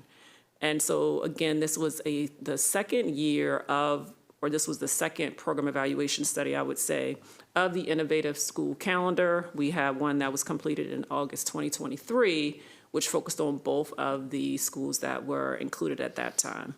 The report, and this is why it's hyperlinked, is about 50 pages. So one of the things, just to not print it, we linked it for everyone to access. And so you will see that the program evaluation study not only looked at academic outcomes, but also attendance, implementation, fidelity, perspectives of those who are served in the school, and crucially, cost. And the broader lens is essential because programs rarely produce a single metric of success, right? And so effective evaluation program studies blend multiple data points to support thoughtful governance, ensuring that we look at both what, which are the outcomes, and how much, which is the cost.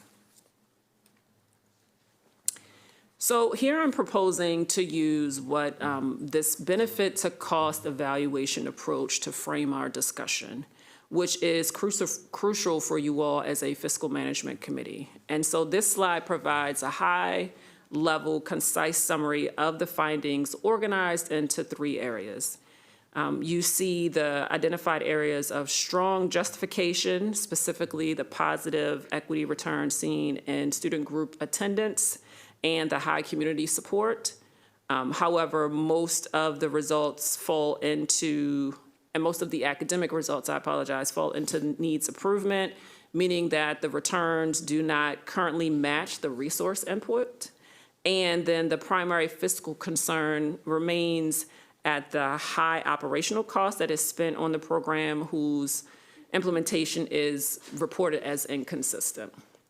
And so this structure sets up a core question: how can we modify the program to shift those needs improvements to the strong justification territory, or is the investment simply too high? And so as you all review reports and they come in, these are some of the questions that you can ask of yourselves.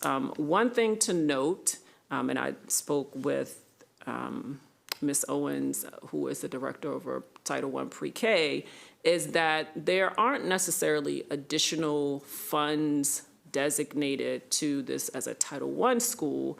However, there is language in the negotiated agreement for both MCEA and SEIU that adds the additional cost. So for example, for MCEA, a stipend in the amount of $3,500 is indicated as being paid to teachers who work in an innovative school, a school with an innovative school calendar.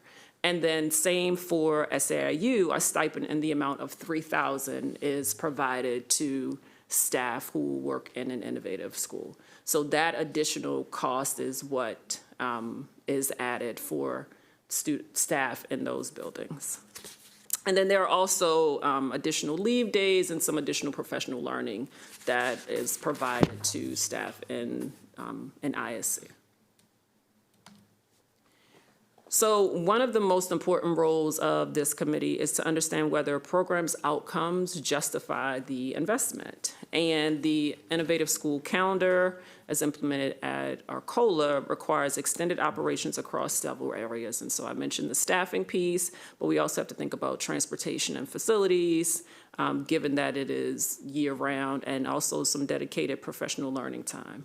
And so when the costs rise without the corresponding gains in academic outcomes, that's when it's important to discuss whether we redesign, we scale, or we sunset as appropriate based on the findings of the program evaluation study. And so one thing to think about to help you assess that fit is where the money is going and whether the outcomes reflect that priority. And so one standard aspect for our program evaluation reports that we implemented after this one is ensuring that in each of our program evaluation reports, we have a dedicated page that details the cost for implementing the program or initiative. And so this will also help support your review, and you can see, for example, how much we are investing in some of these programs and or initiatives.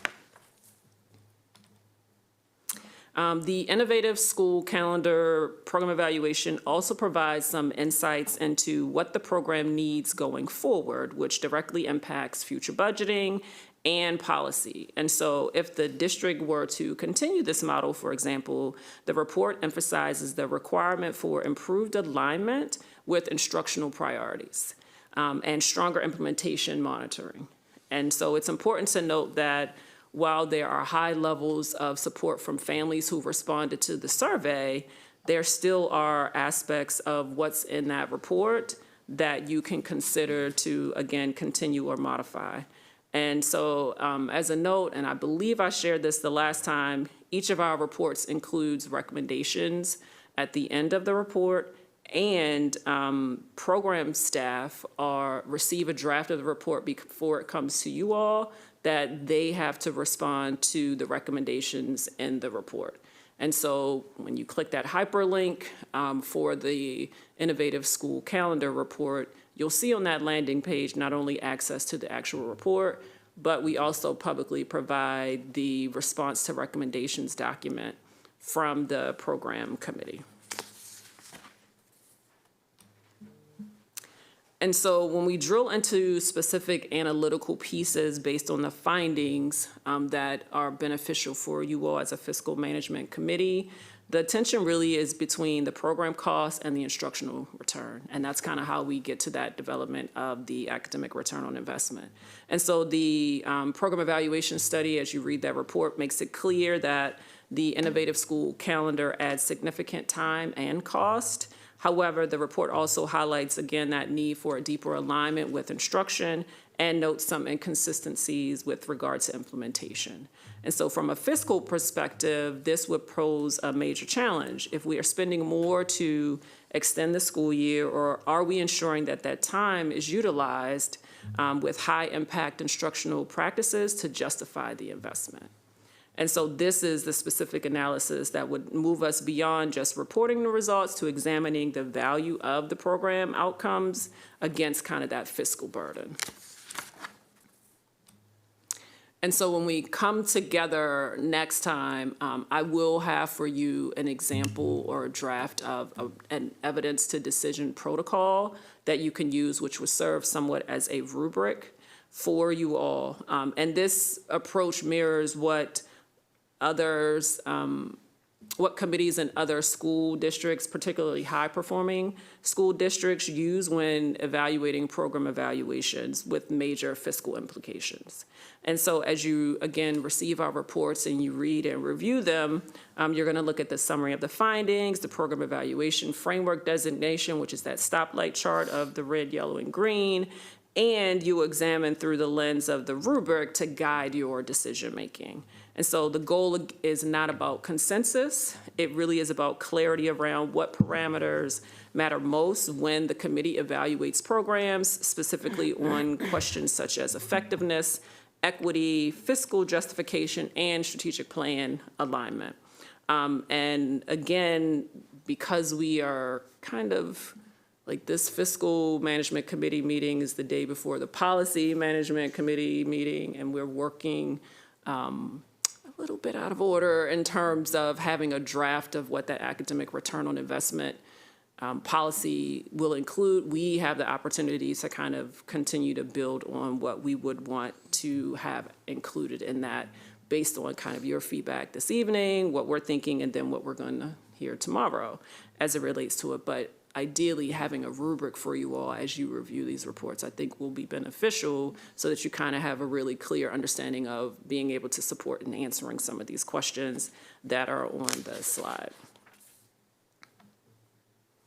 And so to summarize, the innovative school calendar evaluation provides a clear trade-off between kind of the cost and the inconsistent instructional results. And so that's some of the things that we typically see, even though there's high family support for it being implemented. And this really is a classic academic return on investment challenge in terms of you have, some individuals who are receiving the services think it's really great, but when we think about the overall intent and the outcomes of the study, it does not align, or the program or initiative, it doesn't align. And so this would be at a point for you all at a critical juncture to think about how do you translate those findings into a governance action. And so to support that, again, we're going to focus on that academic return on investment policy, establishing what and the why to formalize a systematic process for reviewing these program evaluation studies to, again, inform your decision-making. And so we would need your guidance as a board in terms of what happens next, especially for programs with a designation of yellow, like this innovative school calendar at Arcola Elementary report.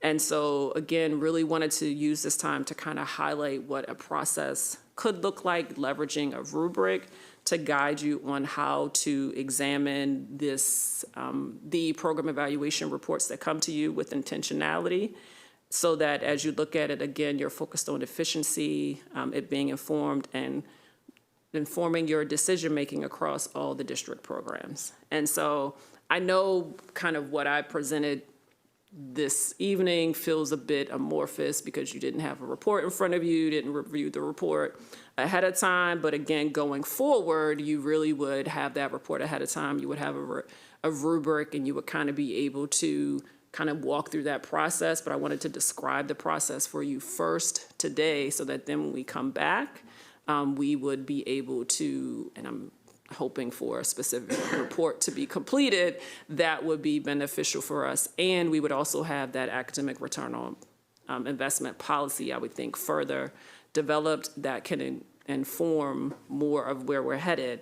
And so I do have two questions for you. I think the first is, as you think about what I have shared, what are your reactions to the recommendations to kind of formalize a structured review process for all of the future program evaluation studies that come forward? And then the second is, what would you see are the next steps, specifically concerning the policy development as we think about moving forward with this process that's beneficial for you all as a fiscal management company? Thank you, Dr. Addison. So could you take us back to what you're calling the rubric on your slides? You don't have a visual of what the rubric is, but what you would be able to do with the rubric is, as you're reviewing the report, and we have both an executive summary, a conclusion section of that report, as well as the framework. I mean, there's a lot more in the report, but the high-level pieces that include the overarching summary, we will provide you with a framework that allows you to kind of walk through and be able to answer these questions in terms of, is the program effective? And as you're looking at it based through the lens of a fiscal management and then governance, based on what has been reported in the program evaluation study, you would make that judgment, so to speak, in terms of, is this effective, looking through that lens of equity, academic outcomes, alignment to strategic plan. And so you would have different areas that you're looking at to be able to say, yes, I feel like this program is effective because it's meeting the expectations that has been identified, or no, it's not effective, or I don't know yet, because if you think about the innovative school calendar, mixed results for academics. And so if the value is on a program or initiative of the outcome of intentionality of improved academic outcomes for students. And in this long-term study, which looked at 5 years of data, the results are mixed. You might say, well, actually, I don't think it's effective because after 5 years to still have mixed results, or after 5 years, the results haven't shifted for students who were in the program over time, you might say, I don't think it's effective. And so really creating a way for you to determine your perspective around what's been included. Yeah, and I think the public thinks that we create programs and we never delete any programs, whether they're working or not. And it's just adding on. And in my 7 years, I can say we have done away with programs because they were not as effective as they should be, and it all costs money in tough budget times. So I think that I'm also on the policy committee, and I think that something that I want to see going forward is that this information is being utilized, I'm looking at Ms. Alfonso Windsor, in our budget development process more directly, so that we are not keeping things that we're not really, I mean, if there's a lot of things that are in yellow, Yes. who's working on it to make sure that it gets up to green? Where's that plan? Where's the accountability there? Is it just, it's not going to happen on its own. There has to be a coherent plan to bring those programs up to speed. And I know we love our programs. I mean, I don't want some of these things to go away. I would love them to have a fair shot at implementation with fidelity. I'm not even going to name the program because I don't want to put it out there. But so I think that's kind of what I want to see in the policy development process is some direction to the superintendent in terms of how this influences the budget development process. And if things are in yellow, what is the plan to bring them in a time frame? You can't keep it on going forever because we have to be responsive to the taxpayers in terms of the investment. So I'll stop there and I'll start with Ms. Zimmerman. Thank you. I want to kind of echo Ms. Silvestri's sentiments as well, that I have some concerns about those programs that get that like yellow evaluation, and that is especially critical for us to figure out where those programs are going next. Speaking of this slide 8, I'm looking at the third bullet, and also thinking back to your fourth slide that was talking about the benefit to cost evaluation. I know we were specifically looking at one program. And I'm looking at is the investment justified? And I see under strong justification, the first bullet says no negative academic impacts. Is that typically something that we put there? I understand that that could be of course it's good that there are no negative academic impacts, but I don't know that I consider that a strong justification. I just want a little bit more clarity. Tell us a little bit more about that. Yeah, no, and I will be honest, this is my attempt at a high-level summary of the larger findings. So that phrasing of no negative academic impacts is a Keisha thing. And we have an opportunity to think about how we would want things phrased to better inform. And to your point, while it's not negative, if the focus, again, to go back to my previous example, is to see improved outcomes for students. Correct. Then while it might not be negative, but if it's not moving in the direction that we would want it to move, that would be a decision point for you all as a committee. Great.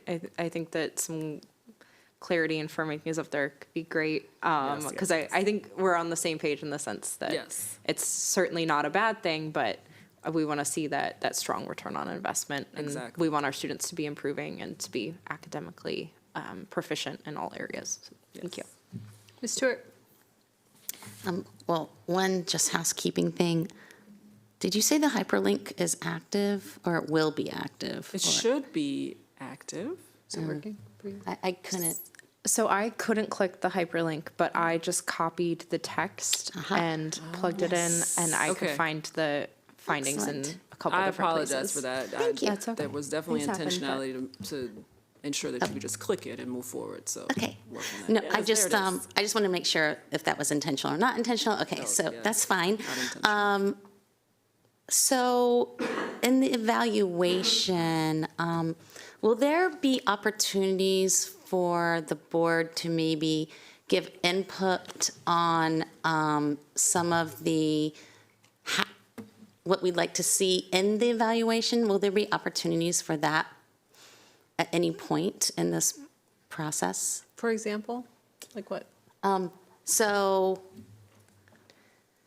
academic progress, through time, including, in this particular case, but there's lots of different, so none of this is going to fit exactly into these nice buckets, right? Because it depends on what you're evaluating. But in this case, through time, through high school, right? Like, how are those kids doing? Not just in the years that they're in the program, but then what happens later on. It seems that there was some evaluation done, and then we heard from the public that they did some of their own evaluation. They came up with information that kind of was additive. So I'm just curious, as we go through, will there be opportunities to, weigh in on what the evaluation will eventually look like? Not to determine exactly what it looks like, but just to give input. So I will share that how we take your interest as a board is based on a few things. One, I think we had 3 meetings related to the program evaluation agenda. So the building of that final program evaluation agenda is where I take your feedback as a board to inform what we look at. I think the other factor to consider for program evaluation requests is sometimes they are required by a grant, and sometimes the program staff requests it. And so we work intentionally with the program managers to identify what are the questions that they are seeking to have answered based on their engagement with you all as a board as well, and based on what they may hear from constituents in the community. So we're intentional around using the multiple sessions that already are occurring. I will let you know that a lot of times in board meetings, you all raise different questions. Use that information to inform how we further develop program evaluation studies. So there is not an intentional process where we would sit down with you as a board outside of the development of the program evaluation agenda, but definitely use all of the information across multiple board meetings to inform, and the types of questions that are being elevated to inform some of the data collection approaches and activities for the overarching research questions. I'm also thinking about our partners, MCAA, NAACP. There just might be different, from different lenses about what folks would like to see in the evaluation. So hopefully we can I would like to see some kind of process, kind of like gather the wonderings and the questions before the work is done, so that can be incorporated if possible. I will take that back, and just a caution around that, because sometimes the interest includes things that are not yet available in our district in terms of how we look at data. But we can definitely think about how we might be better able to ensure that there's a voice from others. And we tend to do that through some of the data collection activities once the overarching questions are determined. And again, the experts of our program evaluation committee staff are the ones who kind of help narrow and refine it so that we kind of ensure that we're answering intentional questions. Great, thank you. Yes, I was just gonna say to Ms. Stewart's point that if it were possible that we could share, I think you called them like the metrics of success, that if that element could be shared in what's intended for us to evaluate for additional transparency to the public, or what key questions we hope to answer in that evaluation, I think for board members as well as the rest of our community. That could be really helpful for us to understand what specifically is being evaluated within a program and within the evaluations that we're, like, when we're choosing to evaluate something, what will be evaluated within.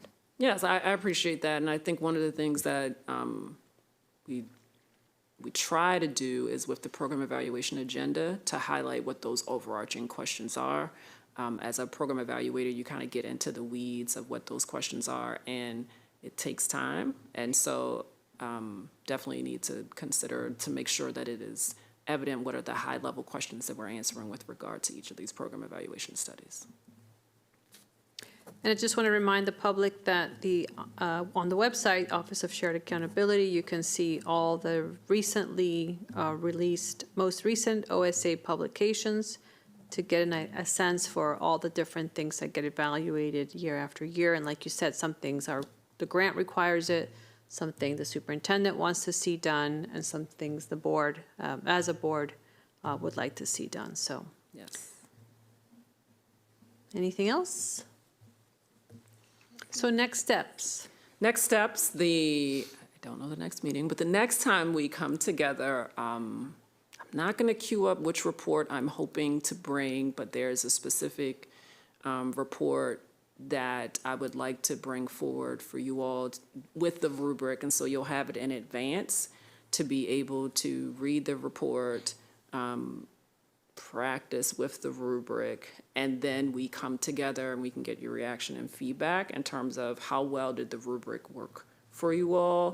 Did you find that what is included in the rubric in terms of getting to that ultimate governance decision point around continue, expand, reduce, sunset, right? So those are really the decisions that you all, I see that you all as a fiscal management committee in connection to our budgeting aspect would want to make as you're receiving these program evaluation studies. And so I really want to take you through a report process and have you engage in actively doing the steps associated with that protocol to see, yep, this works, or, we still need to go back to the drawing board. There's still some opportunities for us to further develop how the guidance that you use in terms of reviewing these reports. Okay, let me let that simmer in my brain a little bit, because I'm trying to think, okay, the role of the board versus the role of the superintendent. Yes. And I'll have to think about, how the board in its role would use the rubric versus directing the superintendent to use a rubric to take action and on the reports that you are producing. So I would like to think about that a little bit. And I think it is, I was excited to hear you all focus heavily on the program reports with the yellow, because that was in my notes, right? That's where that's the work we have to do in terms of the program evaluation reports with the yellow designation, which in our program evaluation framework, we say maintain for one more year and revisit. And so there's an opportunity for us in the policy to build that out. I will say I don't have that in that drafted yet, but that's the opportunity that we have to say for those program evaluation studies where there's a designation of a yellow, here are what the next steps need to be. Here's when we revisit. Is it, at the next semester mark, right? So we haven't built out some intentionality around what maintain for one more year looks like. So I think that's really where I would want us to focus a lot of our time in terms of what you just shared, Ms. Silvestri, too, in terms of for the district, right? What is the expectation for the district, for the program manager? If there's a yellow for a program that's under their leadership, right? What does that look like from the superintendent expectation of that individual, perhaps? And I know that for a lot of the yellow ones, the program, it's kind of a loose word because it's like curriculum, there's all kinds of things under this category, not just programs, but it's not being implemented with fidelity. Right.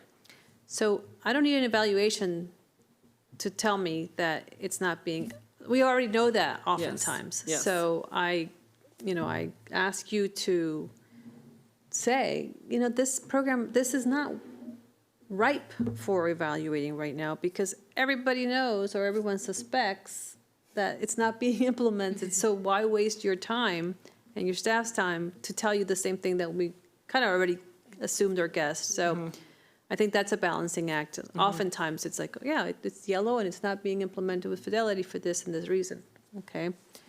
So there's just has to be some judgment in terms of, and I'm sure you do it right, is it ready for, or are we just gonna validate what we suspected anyway? And more yellow, more yellow, more yellow. And I would say that is the conundrum we face for some of our program evaluation studies of programs or initiatives that are being implemented. So, for example, sometimes it's year one, and implementation studies are perfect for year one because we do want to understand what's happening in year one to course correct. And then we have some programs that may be in year 5. And this might be our first time in examining what's being implemented as well as outcomes. And we learn that even at year 5, it's not being implemented with fidelity. And so I think though we can have different decision points around a year 1 challenge of implementation fidelity versus a year 5 challenge of implementation fidelity, and maybe our final decision points around how to proceed might look different, because if we've been trying for multiple years around implementation and it does not appear to be taking hold, and we might not be seeing academic outcomes, then, we might want to say, you know what, we tried, these things to ensure that fidelity was in alignment with what was expected. It hasn't worked, so fill in the blank of what we might decide. So I think we continue to have the opportunity to build on that. Okay, great. Stuart? I also just want to make sure that when we're evaluating programs, even if they're niche and they're only like homegrown at one school, sometimes what we don't do is work on the expand option, right? Like if it is really working well, and we know it's really working well, and we evaluate it, to try to do that somewhere else, because it's a lot of, might be bang for our buck, right? And so it's not only about sunsetting, it's also about doing more of a great thing if we have that evaluation. Yes, and I would bring us back to the full board conversation in terms of what programs or initiatives are identified to be examined as we think about capacity of the team, because we have a small team, and we have a large number of programs and or initiatives in the district. And so how do we prioritize that going forward to be able to support in some areas? And we've done that in the past, like a pilot program. We examine the extent to which this pilot program is working well to make the recommendation of, expand it or maintain it how it is right now to determine the impact on student outcomes. Great, thank you. You're welcome. All right. Well, thank you, Dr. Addison. Look forward to seeing you tomorrow. All right, so up next, we are running a little behind schedule, so we will get through our next items. 5.1, operating budget, Ms. Alfonso Windsor, and I think you're staying here for the remainder. You got a little break. Yes, thank you. So I don't think this will take long. I'll try to be as brief as possible, but this is really just catching everyone up on where we are in the operating budget process. So we started the operating budget process in September, where the offices were able to start submitting, their budget submissions. And remember, this year is the second year that we did our zero-based budgeting. So offices submitted their budget by reviewing everything, identifying what they must do, what they should do, and what they would like to do, so that we can make decisions based on that. In October of 2025, that's where we started collaboration with the Budget Advisory Committee. That's a group of stakeholders, including the associations, different community organizations, and students as well. So, we went through what some of the priorities are and heard from them on what was important. We continued through analyzing budget submissions during that point, and then in November, we actually had our final meeting with the Budget Advisory Committee, and that helped us really guide us in some of the decisions that we're going to have to make. Now, in December, today is the second day of December, and we are working to finalize the superintendent's recommended budget that will be presented to the Board of Education and to our stakeholders, parents, community members, and so on December 17th. Meanwhile, yesterday, today, and tomorrow, the superintendent is holding his budget listening sessions just to make sure that he has captured, every audience, and that we know what our community and our parents, are their major priorities. Obviously, the board submitted their priorities last week, and that is part of our budget submission, budget review as well. So I just talked through this. So those are the community listening sessions. Today is the virtual session, and then tomorrow will be the last session with the superintendent. And I know Ms. Stewart was there yesterday at Springbrook. And then the next time that we are going to, or the next aspect of the budget will come in January, February, when the board is going to have a deep dive into the budget through the budget work sessions and then the budget hearings. And then the board will tentatively adopt the operating budget on Thursday, February 19th. By law, we have to submit the budget to the county executive and the county council no later than March 1st of the fiscal year. And I'll open it up for any questions or discussions. Questions? One thing that, Ms. Alfonso Windsor, I know you're author of the budget every year, that I want to see is just the connection between the spending and school improvement. We tend to put, categories, this and this, but I really want to be able to tell people, not only is our budget transparent and you can see every line item where the money is going, but how are these investments going to make things better for teachers and students in the school building? How is it going to turn our schools from 2 stars to 4 stars on the state report card? So just a better explanation of the investment and how it's going to turn and how it impacts the school improvement plans at each school.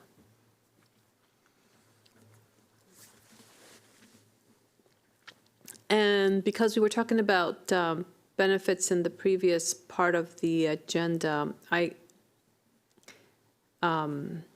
all that discussion is the $800 million in our operating dollars. That's fixed costs, fixed charges? Correct. Yeah, it's around 800 to 900, includes the employee benefit plan. Includes the employee benefit plan, obviously, the taxes that the employer has to pay, as well as there's a small amount there for pension as well, the board's contribution to the pension. The taxes that the employer has to pay? So the FICA, so for all the payroll deductions, the employee has to pay a portion of the taxes, the employer has to pay a portion of the taxes as well. All right, thank you. I guess my only question is, can you just talk about the Budget Advisory Committee a little more, about who participates, how often, when? Sure. So we always aim to start early September, and somehow that doesn't happen. But we started end of September, beginning of October, and it is a group of about 25 to 35 individuals. It's comprised of the MCPS executive staff, so that they can hear what our constituents, are considering, their priorities. Each association, both the president and the executive director, MCCPTA, several members of MCCPTA, and then community groups like the NAACP, our Black and Brown Coalition, a special education liaison, for the community. So it's really, and we have about 10 students that are recommended by, Ms. Shella. So, so they don't all come all the same time, but it's always good to hear their input and what they, because they really give us a different perspective, right? So we have about five meetings, and this year we based it or targeted around our strategic plan. So these are the 5 goals of the strategic plan, and what do you consider are the important investments that we can make to move the strategic goals of the Board of Education forward, right? And then it could be what already doing that we need to continue doing, what do we need to potentially invest more on, and what could we stop doing? That one usually doesn't get a lot of takes, right? But we really look at everything, and then we look at overall recommendations or considerations for, as the superintendent, and we're looking through the entire budget. What is something that we really need to consider? Great, thank you for that review, because that's really good to know that we have a wide view looking at this, and the student connection is so important. I actually really enjoyed going to Springbrook yesterday because there were a few parents that were really thoughtful about what is needed for their kids to succeed. And yeah, it's good that we had a good discussion there to add to the information that we have to get the most out of the money we have. So thank you. No problem, and I think it was great, as I was there, to hear that you're hearing the same thing. We're hearing the same thing at the Board Advisory Committee as we're hearing from parents and schools. So it's really everything is connected. It's just validating, some of the things that we already know. Okay. So let's move on to the next item, which is 5.2 procurement update. Ms. Alfonso Windsor. So I'm going to ask some members of the team to join me just in case you have any questions. But really, there's 2 parts of this presentation. We're going to talk a little bit about the Inspector General report that came out at the end of last month. And then we're going to talk a little bit about the contract management system that I know we have been reviewing over the last few months in this committee. So I want to say that when Dr. Taylor reorganized the system, we understood that we have lost some of the processes. We just knew that that was one of the cases. So it was very important for me, as I oversee, financial management, that we started reviewing the processes and that we started making sure that we're following them, that we identify the gaps, and that, we document them. So we started a lot of this process last year, and then at the ANS meeting in June, or their Summer Leadership Institute, their third part, we had a procurement training for both our central office and our principals, sort of an overview of, of what our processes should be.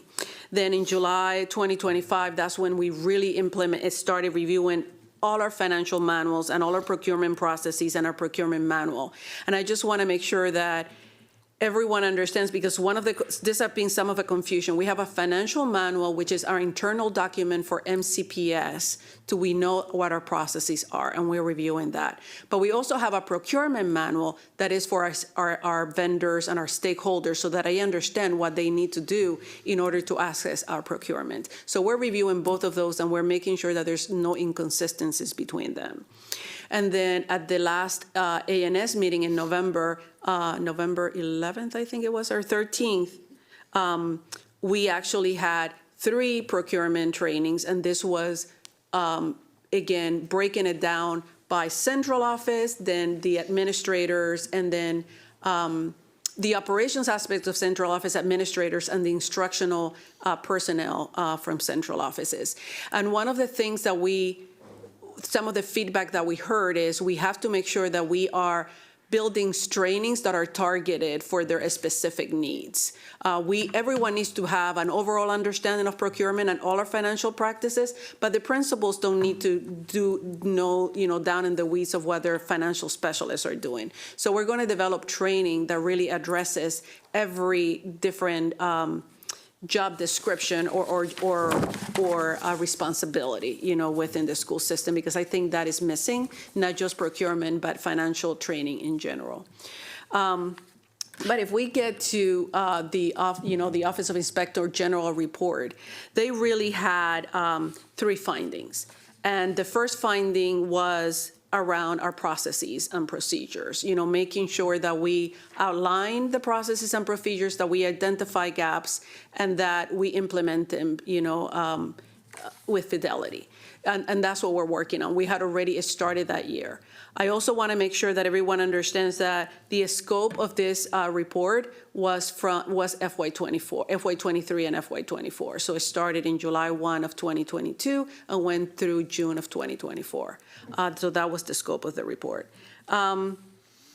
So that was the first one, and we, like I said, we already started reviewing all our procedures. We expect to have a final financial manual completely revised, all chapters, and a procurement manual by mid-February. And we will continue doing, training around that. The second finding of this report was purchases that were made that exceeded the $25,000 threshold for approval by the Board of Education and did not come to the Board of Education for approval.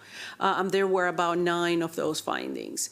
So what we're putting in place to make sure that that doesn't happen again is a report was created, and it was finalized by yesterday, because that was the deadline that we indicated that we would make sure that we would have the report by.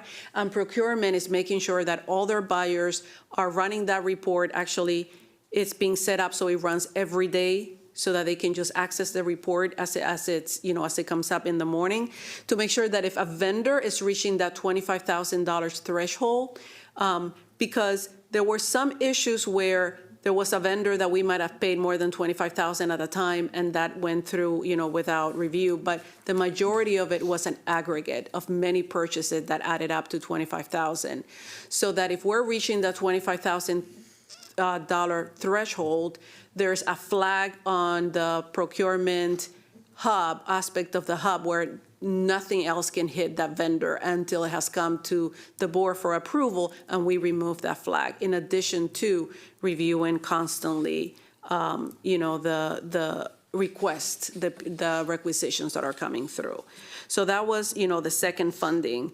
And the third finding was around employees that we hired as contractors. And that was a policy that MCPS implemented a few years ago, where we say we're not going to hire any MCPS employees or prior employees as contractors. They will have to come through and being paid as employees.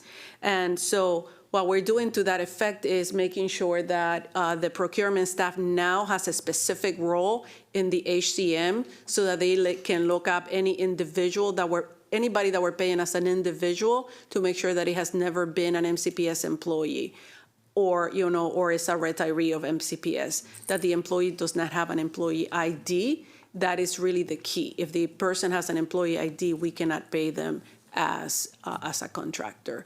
So those were the 3 findings, and those are the 3 things that we're implementing to ensure. Sorry, I forgot to keep going through the findings. But those really were the 3 findings that the OIG indicated, and we already were in the process to make sure that we accounted for that, and we established clear manuals and standard operating procedures to ensure that that doesn't happen again, and that anything else, right, that all our processes are being followed effectively. And do we have any questions before I move forward to the contract management portal or tool on the OIG report? Go ahead, continue. Okay. So we have been coming to the board, to the fiscal management. Oh, I'm sorry. I know what this is now. Okay, so yeah, let's take questions. Okay. Okay, so the OIG went through, they just pulled random files, basically, and then checked to see if we were following our own policies. So are we now going to go back and pull more ourselves? Because how do we know that there's not other employees out there, not just moving forward, but looking back? How are you looking back?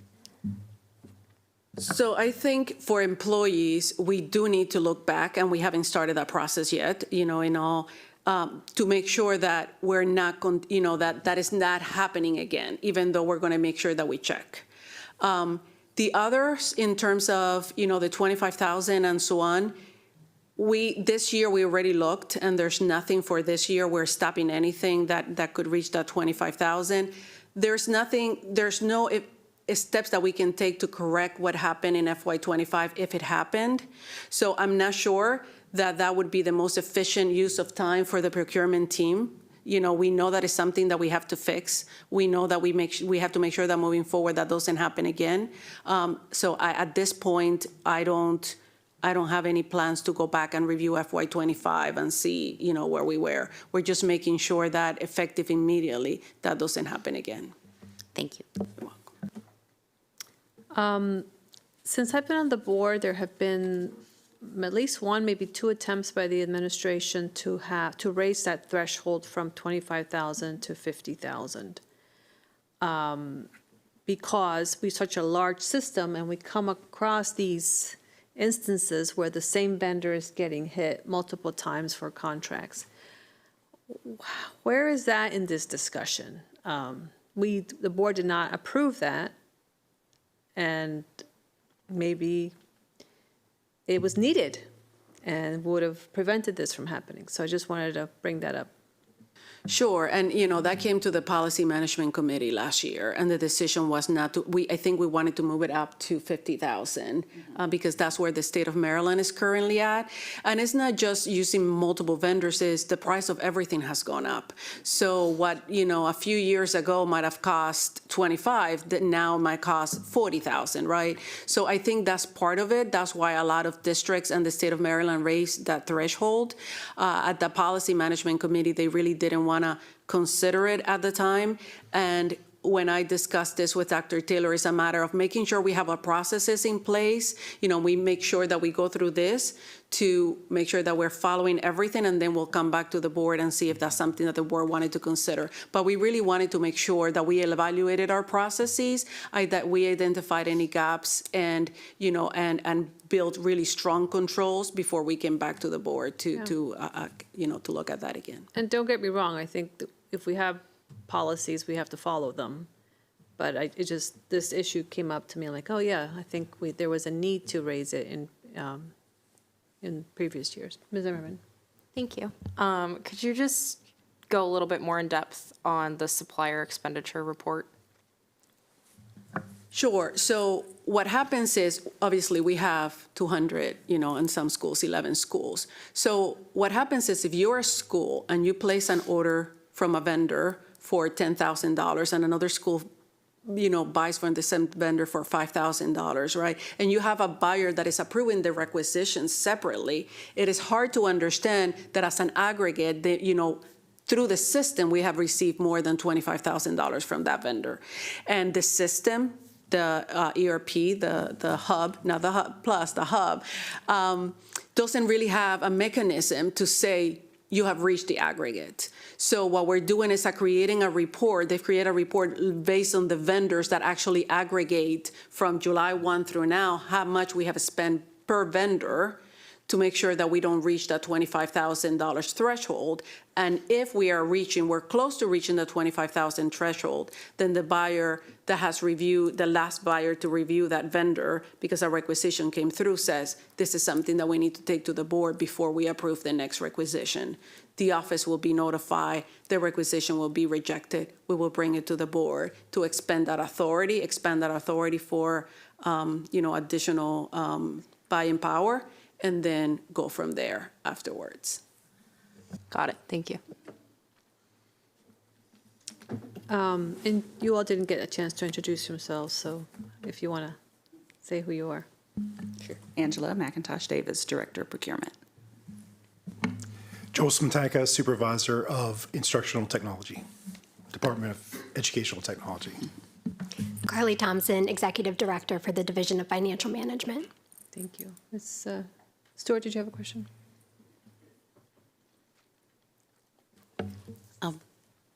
I don't know if you saw in our local news, there's a list of vendors out there, and you can put in a company's name, and then it'll come up with contracts that they have. And so some folks were putting in names in there, and one came up, and they said, "Oh, it's $10 million. That's way over the 25,000 threshold." It was Chase Bank, I believe. Do you just want to review why that didn't violate our policy? Sure. So that is really Chase, is it? JP Morgan, sorry, JP Morgan, yes, thank you. JP Morgan is our P-card issuer. So really is every school can have access to a P-card. Every office have access to a P-card. Is our purchase card that is linked to a specific account that, that they can charge against. So it is not really a payment to JP Morgan. So a school can do a $50 purchase, let's say from Amazon, and that the summary of every single purchase during the school year using the P-card through multiple vendors resulted in a $10 million payment. But it wasn't really to JP Morgan. It was, a credit card. It's really a credit card and those vendors. So yes, and it did not violate. And we did receive some questions, and we review all the JP Morgan transactions for FY25 for this year really quickly and last year, and nothing exceeded the $25,000 threshold. Excellent. And we have pretty good controls on that, right? Because obviously we want to make sure people are using the cards correctly and following the policy. So we have really strict controls on that, and we actually were reviewed by the Inspector General, our P-card processes back in 2019, and at the time they didn't have any findings. We also have limits on transactions, the amount of money that you can spend in a single transaction, which is $500, and limits on how much you can spend on a P-card a month, which is normally $1,500 is standard. If anything happens, they can request an increase for that specific month, and it has to go through the Director of Procurement and the Director of the Controller. So it's very tightly managed, and then that limit is decreased again for the following month. Okay, great. Thank you so much. I just figured while we're here, we'd have the explanations. So if people see that in the news now, I can say, oh, go look at this meeting. Get the explanation. Thank you. I just wanted to give Ms. McIntosh an opportunity. You've been the procurement director for how many years? Almost 3. 3 years. Mm-hmm. It just, what does the board? I've been on the board for 7 years, and when we have an investigation, we come up with plans, and yes, we're going to do it right this time. In terms of, from your perspective, what would really help you as the procurement director in terms of for the future, so that you have the support to lead this office effectively? And what can the board put in place to make that happen, no matter who is, in what position, either on the board or in the administration? Right.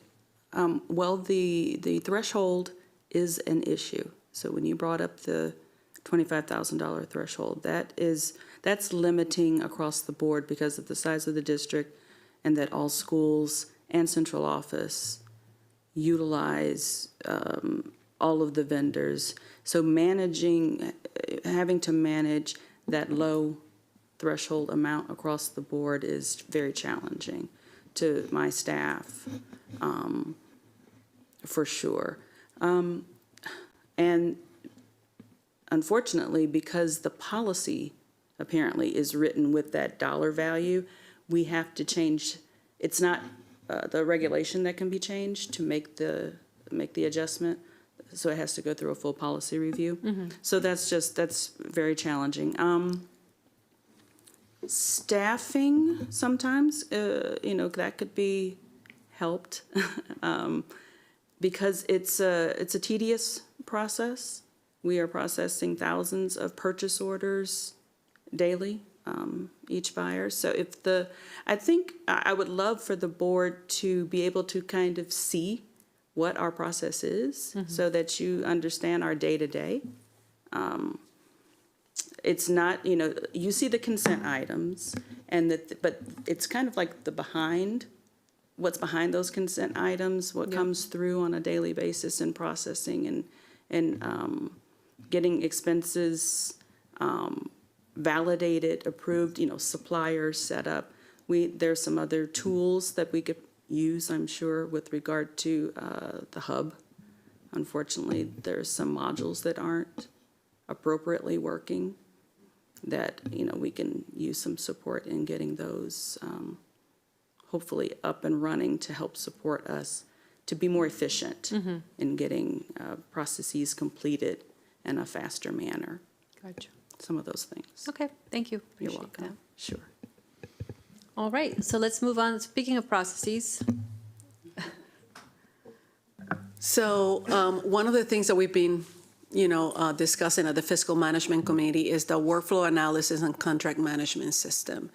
So like Ms. McIntosh Davis mentioned, there is a lot of contracts that come through procurement office on a daily basis.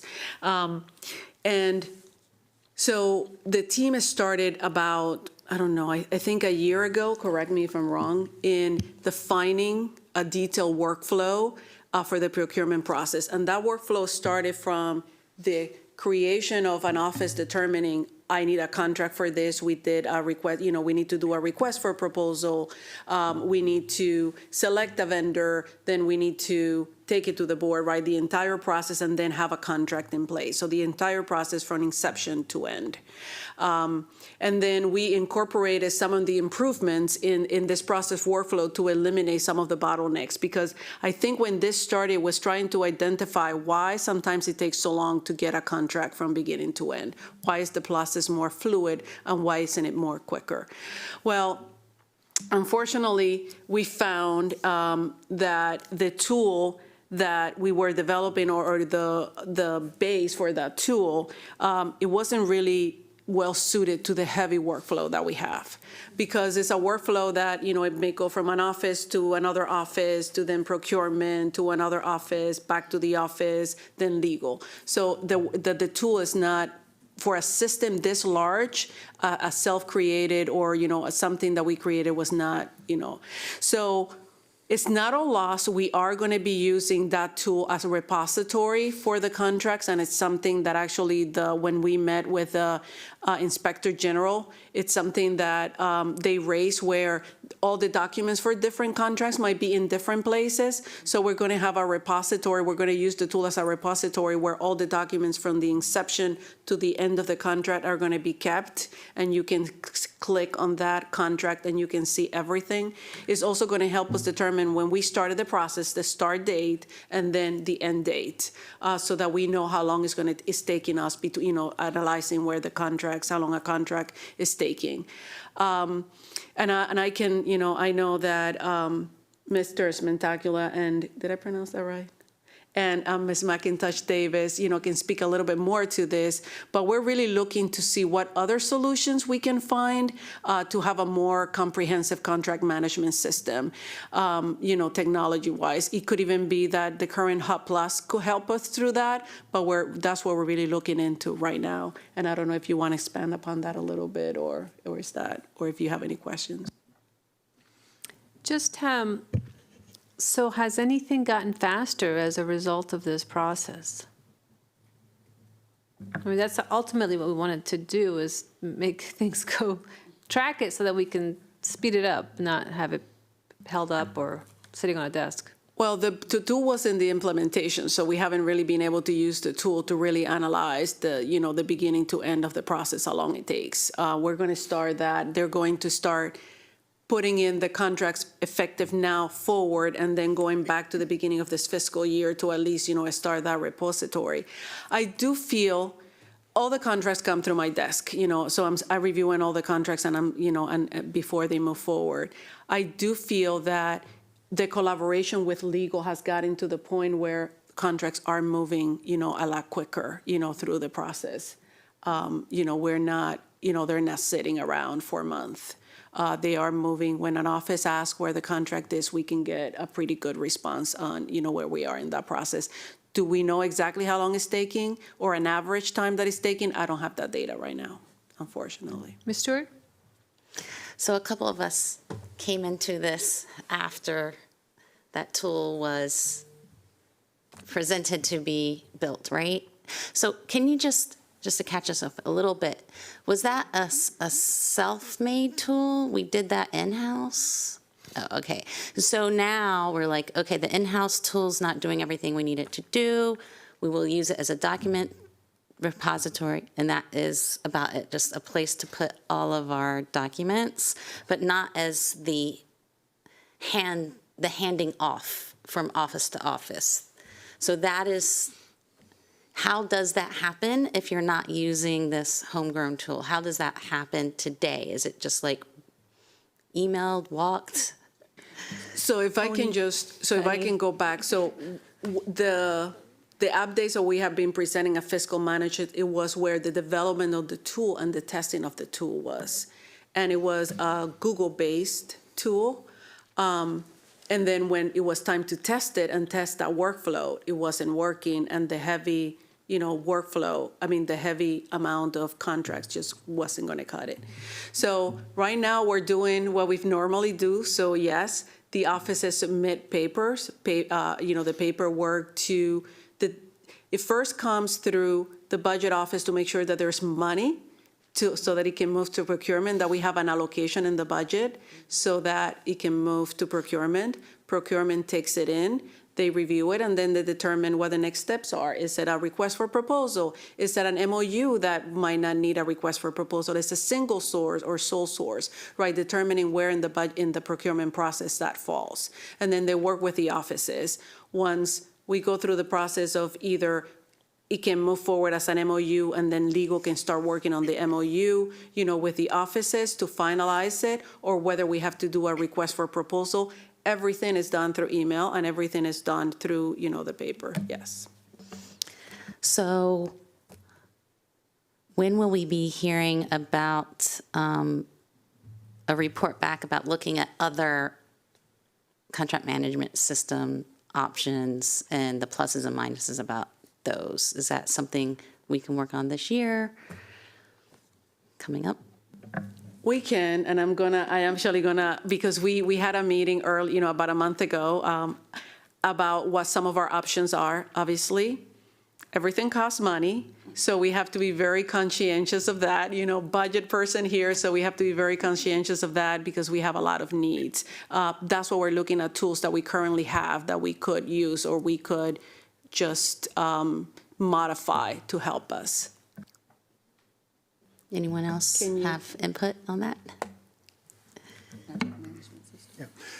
Yeah, I don't want to speak for, we have a whole team that manages our business systems, and I'm on the educational systems side, but since this was a Google tool, some of the Google developers that I have on staff, they made an attempt to build something, but once we got into the details of how much of a transactional system we really need, that's when we paused and said, let's stop here and look at what some of the other options are. So I think that's the point that we're at right now, is to do that analysis. The good news is that all of the requirements that we gathered over the process and the refinements to the workflows has been documented, so we're not starting from scratch. I just want to say I appreciate all the work that took, right? I know it was a big effort, and sometimes You don't end up with the final product you want, but like you said, you learned a lot in trying to go through that process. And now we probably have a clear idea of what's actually needed. Am I making the correct assumption? Okay, great. Thank you. Okay, well, keep us up to date at our upcoming Fiscal Management Committee meetings in terms of what you're thinking, and there's got to be other systems that are using something that's not, doesn't cost an arm and a leg. Will do, because building some of the operational systems is something that MCPS hasn't done in the past, so it's just going to take us a little while. But again, this is a big project, and we do need a tool to help us manage some of it, yes. Okay, thank you. And last but not least, our last presentation is an update on the staffing work groups. And please introduce yourselves. So while Mr. Francois is getting settled, he has really been instrumental, has taken the lead on, the staffing work groups and working through the staffing standards, and he'll walk you through the work that he has done. Good evening. So I'm here to provide an update, a brief update on our engagement with the staffing work groups. But first, let me say. Tell the public who you are and your title. Yes, I am Alan Francois, the Deputy Chief of Financial Oversight. And I want to first say that I'm excited to be here before you for the first time, as I just started here at MCPS in the summer.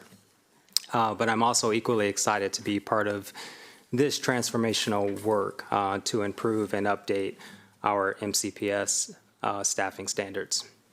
So at a high level, the objective of the staffing work group is to support the update of the MCPS staffing standards by identifying key challenges and strengths that exist at our schools.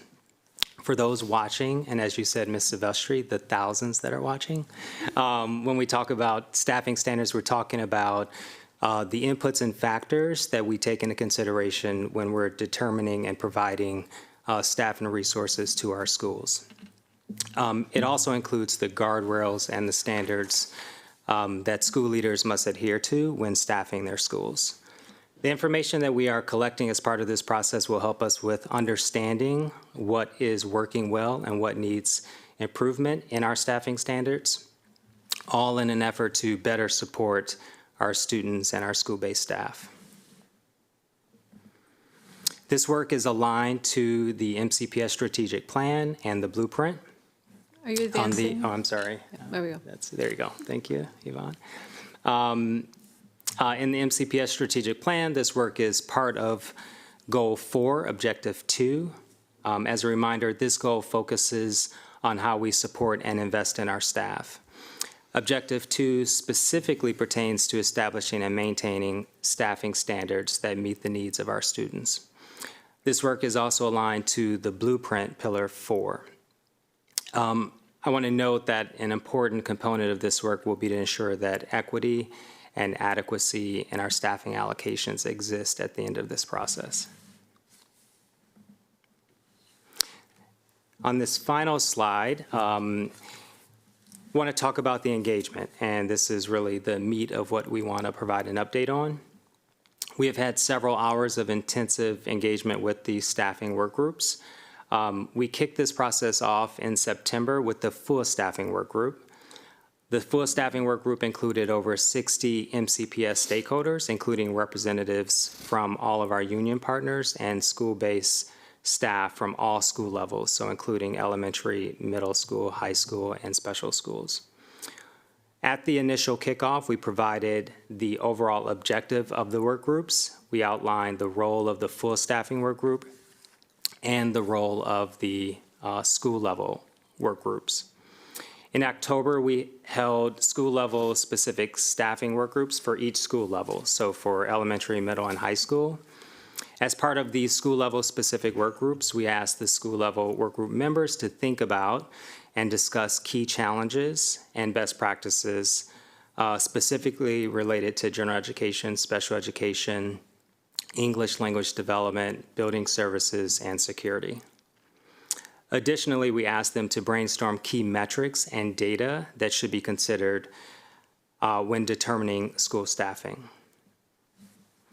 In November, we reconvened the full staffing work group to provide a synthesis of the input and feedback that we received from across all the school level work groups.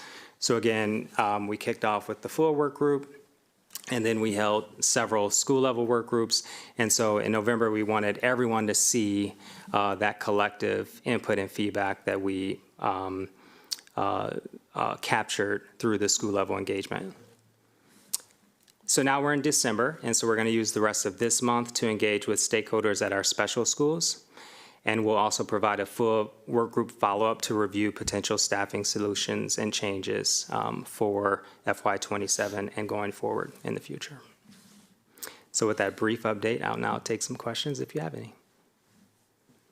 Mr. Marin? Thank you. Again, for our very large viewing public right now, which actually I hope many of them are engaging in the other meeting that's going on this evening. But my question really gets at, can you go a little bit more in depth, explain kind of the difference between our staffing standards and our allocations versus a staffing ratio? Mm-hmm.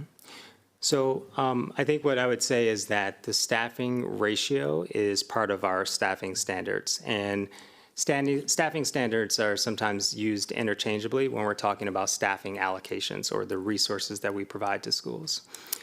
So in this case, we're referring to all of that as our staffing standards. So what it is we allocate to schools, how we allocate those resources to schools. And so the ratios will be part of that how and what we allocate to our schools. Great. So then, for example, if someone were to look at the staffing ratio at a school, if we're thinking about the school broadly, our goal in these work groups is not to necessarily lower the ratio, but it's to lower class size, correct? Or I suppose in a sense it will do both. Yeah, so actually I would say both have been part of the conversation. So as part of trying to understand what some of the challenges are at our schools. Some of the comments have included that some class sizes are too large, right? And that's not across the board. There were, many comments as well that our classroom sizes were comfortable. But having that feedback then helps us to look at what our ratios should be to ensure that we are providing, the best classroom size across the district. Great, thank you. And if I may, so one of the differences is we currently have a staffing guidelines, which means, and that's what we always say, right? Our ratio might be 1 to 19, but it all depends, if you get additional students during the school year, your ratios might go a little bit higher because there's guidelines, they're not standards. So what we're aiming to do is really creating standards that will be done across the school system, and it will create that more eye in equity and adequacy, so that we're looking at the entire system as a whole and not just individual schools, but also across the system, across different tiers of poverty, different, special education levels, ELD supports, and so on, and that they're not changeable because we determined that our budget that year might not be able to fulfill that need. So we're really looking to create a standards and no longer guidelines, if that makes sense. Ms. Stewart? Will this add some consistency throughout the system, but also adding in those variables of level of need and what programs are in the schools? That's the aim. So that is the aim. So that's why, when Mr. Francois was talking about understanding the pains and some of the challenges, but also understanding, what the needs are and equity. Right? There's an equity setting across the school system, taking into consideration different metrics. I think it would be good as we move through this and come up with the standard to also have as much transparency as possible, because what happens when we talk to parents like, well, my kid has 27 kids in their kindergarten or 28, and then thinking that they're the highest in the whole county, right? And so and I'm not saying what's right or wrong as far as the way that particular kindergarten class is staffed, but if there could be, if we can prove that we are being consistent, then it'll be easier just for us as a system to show why. Why are we getting to this number? And then you can apply that why to other schools, not just yours. So I look forward to the details because I'm not sure how this will be different from what we currently have now. If let's say the guideline is 26-1, and now with the new standards, you get one more kid in your classroom, now you're at 27, you are not going to now get a new teacher necessarily and divide up the class, correct? I mean, that's a huge budget item in a huge system where you have a lot of that happening throughout the year. Yeah, there will be budget considerations, of course. I think we need to say that, but Mrs. Stewart is correct, in that, part of this update and this review of our staffing standards, we'll have to provide transparency in what we're publishing.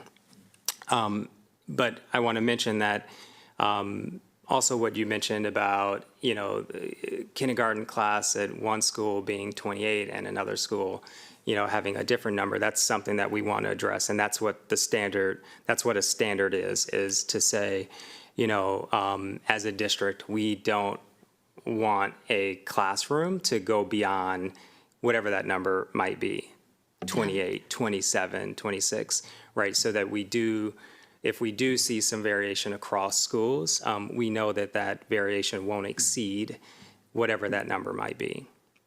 So we'll have an upper limit. Upper limit, exactly.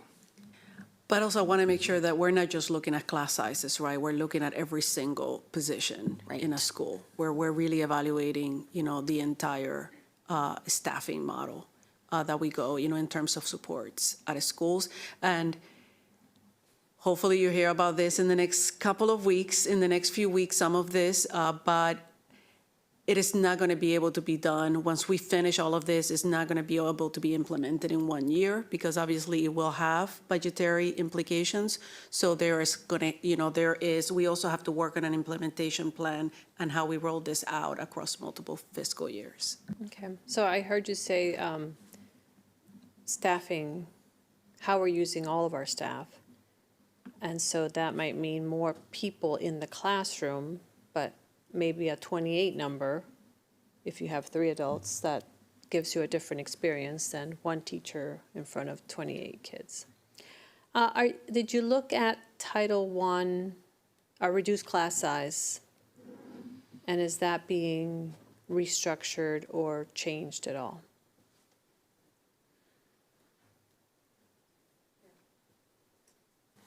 I know. Remember, I'm still new, so I'm making sure that I'm thinking about these things correctly.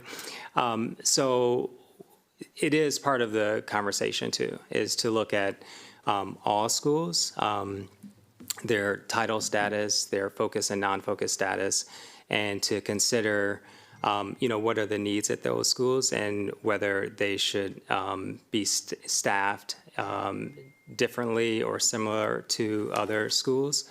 And so I do expect that once we get through this process, we will, see that we are addressing, how we staff those schools, as well as our non-title and non-focus schools. Great. Yeah, I mean, I think that's a great example of a program evaluation, right? Is this reduced class size actually having an impact on academic achievement? I don't know that we've done that, but. And we can look at it in different ways too, right? We can look at metrics that we were talking about in terms of farms, right? So it not necessarily has to be based on the status of that school. We can define metrics based on farms and based on special education students, the educational load and all of that. So this is all things that we're exploring, so that things don't change from year to year. We just want to make sure that we establish consistency and transparency, because once we explain it and when people understand it, then they'll be able to identify what's happening at one school versus the other. So once we finish this process, transparency is going to be very, it's going to be key to make sure that this is successful and that our stakeholders understand what the process is and what we made, whatever changes, are moving forward. And I see that this is for fiscal year '27, so it will be in budget '27, not budget '26. So that 27 is the one that we're working on right now. This is 26. Oh, so it So, might yeah. be, Yes. there might be a big reveal on December 17th? Yeah, so it might be that, Okay, a that's staggered, great. a staggered release in terms Sure. of, what we can include in the budget or not. Wonderful, great. Ms. Stewart? I'm just excited that this is happening. It's really needed. And I'm hoping that it will stop parents thinking that they need to advocate all the time to get that extra teacher, right? Because every year that happens, more kids come in to enroll. And then parents feel like, oh, we have to fight for that teacher. And then the principal has to fight for the teacher, and then they might finally get it, and then they're really happy. But I don't think that's the way we should probably work as a system. So hopefully we can also accommodate as kids come into our classrooms after the enrollment date as well. And help the community better understand the decisions that the principal has to make with their staffing. Yes, sometimes they do have to decide that 30 kids in a math class is what they have to do because there's another need in the school.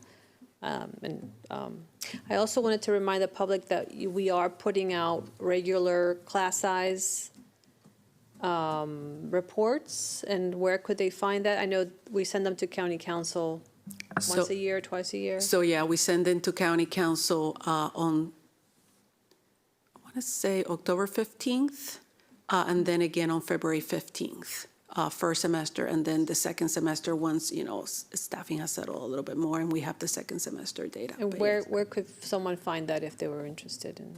I don't think we have posted that anywhere, but let me look into that, and that maybe that's something that we can do, absolutely. Yeah, it's very interesting, very eye-opening, yeah, great. All right, thank you. Any final questions or new business item? Ms. Zimmerman? No? I just had an additional question about Go ahead. staffing, if that's okay? Yeah. So sorry, I have one other question. Are we looking into additional budget implications when it comes to, like, not just salary for the staff, but as well, like, some buildings will not be able to hold, like, an additional classroom for those students? Is that part of the budget consideration as well? Well, I don't think it's necessarily part of the staffing standards, but obviously that is something we have to look at because capacity is important. That's why one of the things we did this year was allow, some change of school assignments for those schools that were overcrowded. I don't think we're anticipating that as part of the staffing standards, but it's something that we have to look at whenever, a new teacher is added, obviously. Got it. Thank you. All right, well, that concludes today's Fiscal Management Committee meeting. I do want to thank you. This was a lot of good information. Mr. Lockman, do not let me pack the agenda like this again. But just, really timely topics, and that I think they deserved the time that we spent on them. So could I get a motion to adjourn? Motion to adjourn? I second. All in favor, raise your hands, and the meeting is adjourned. Thank you.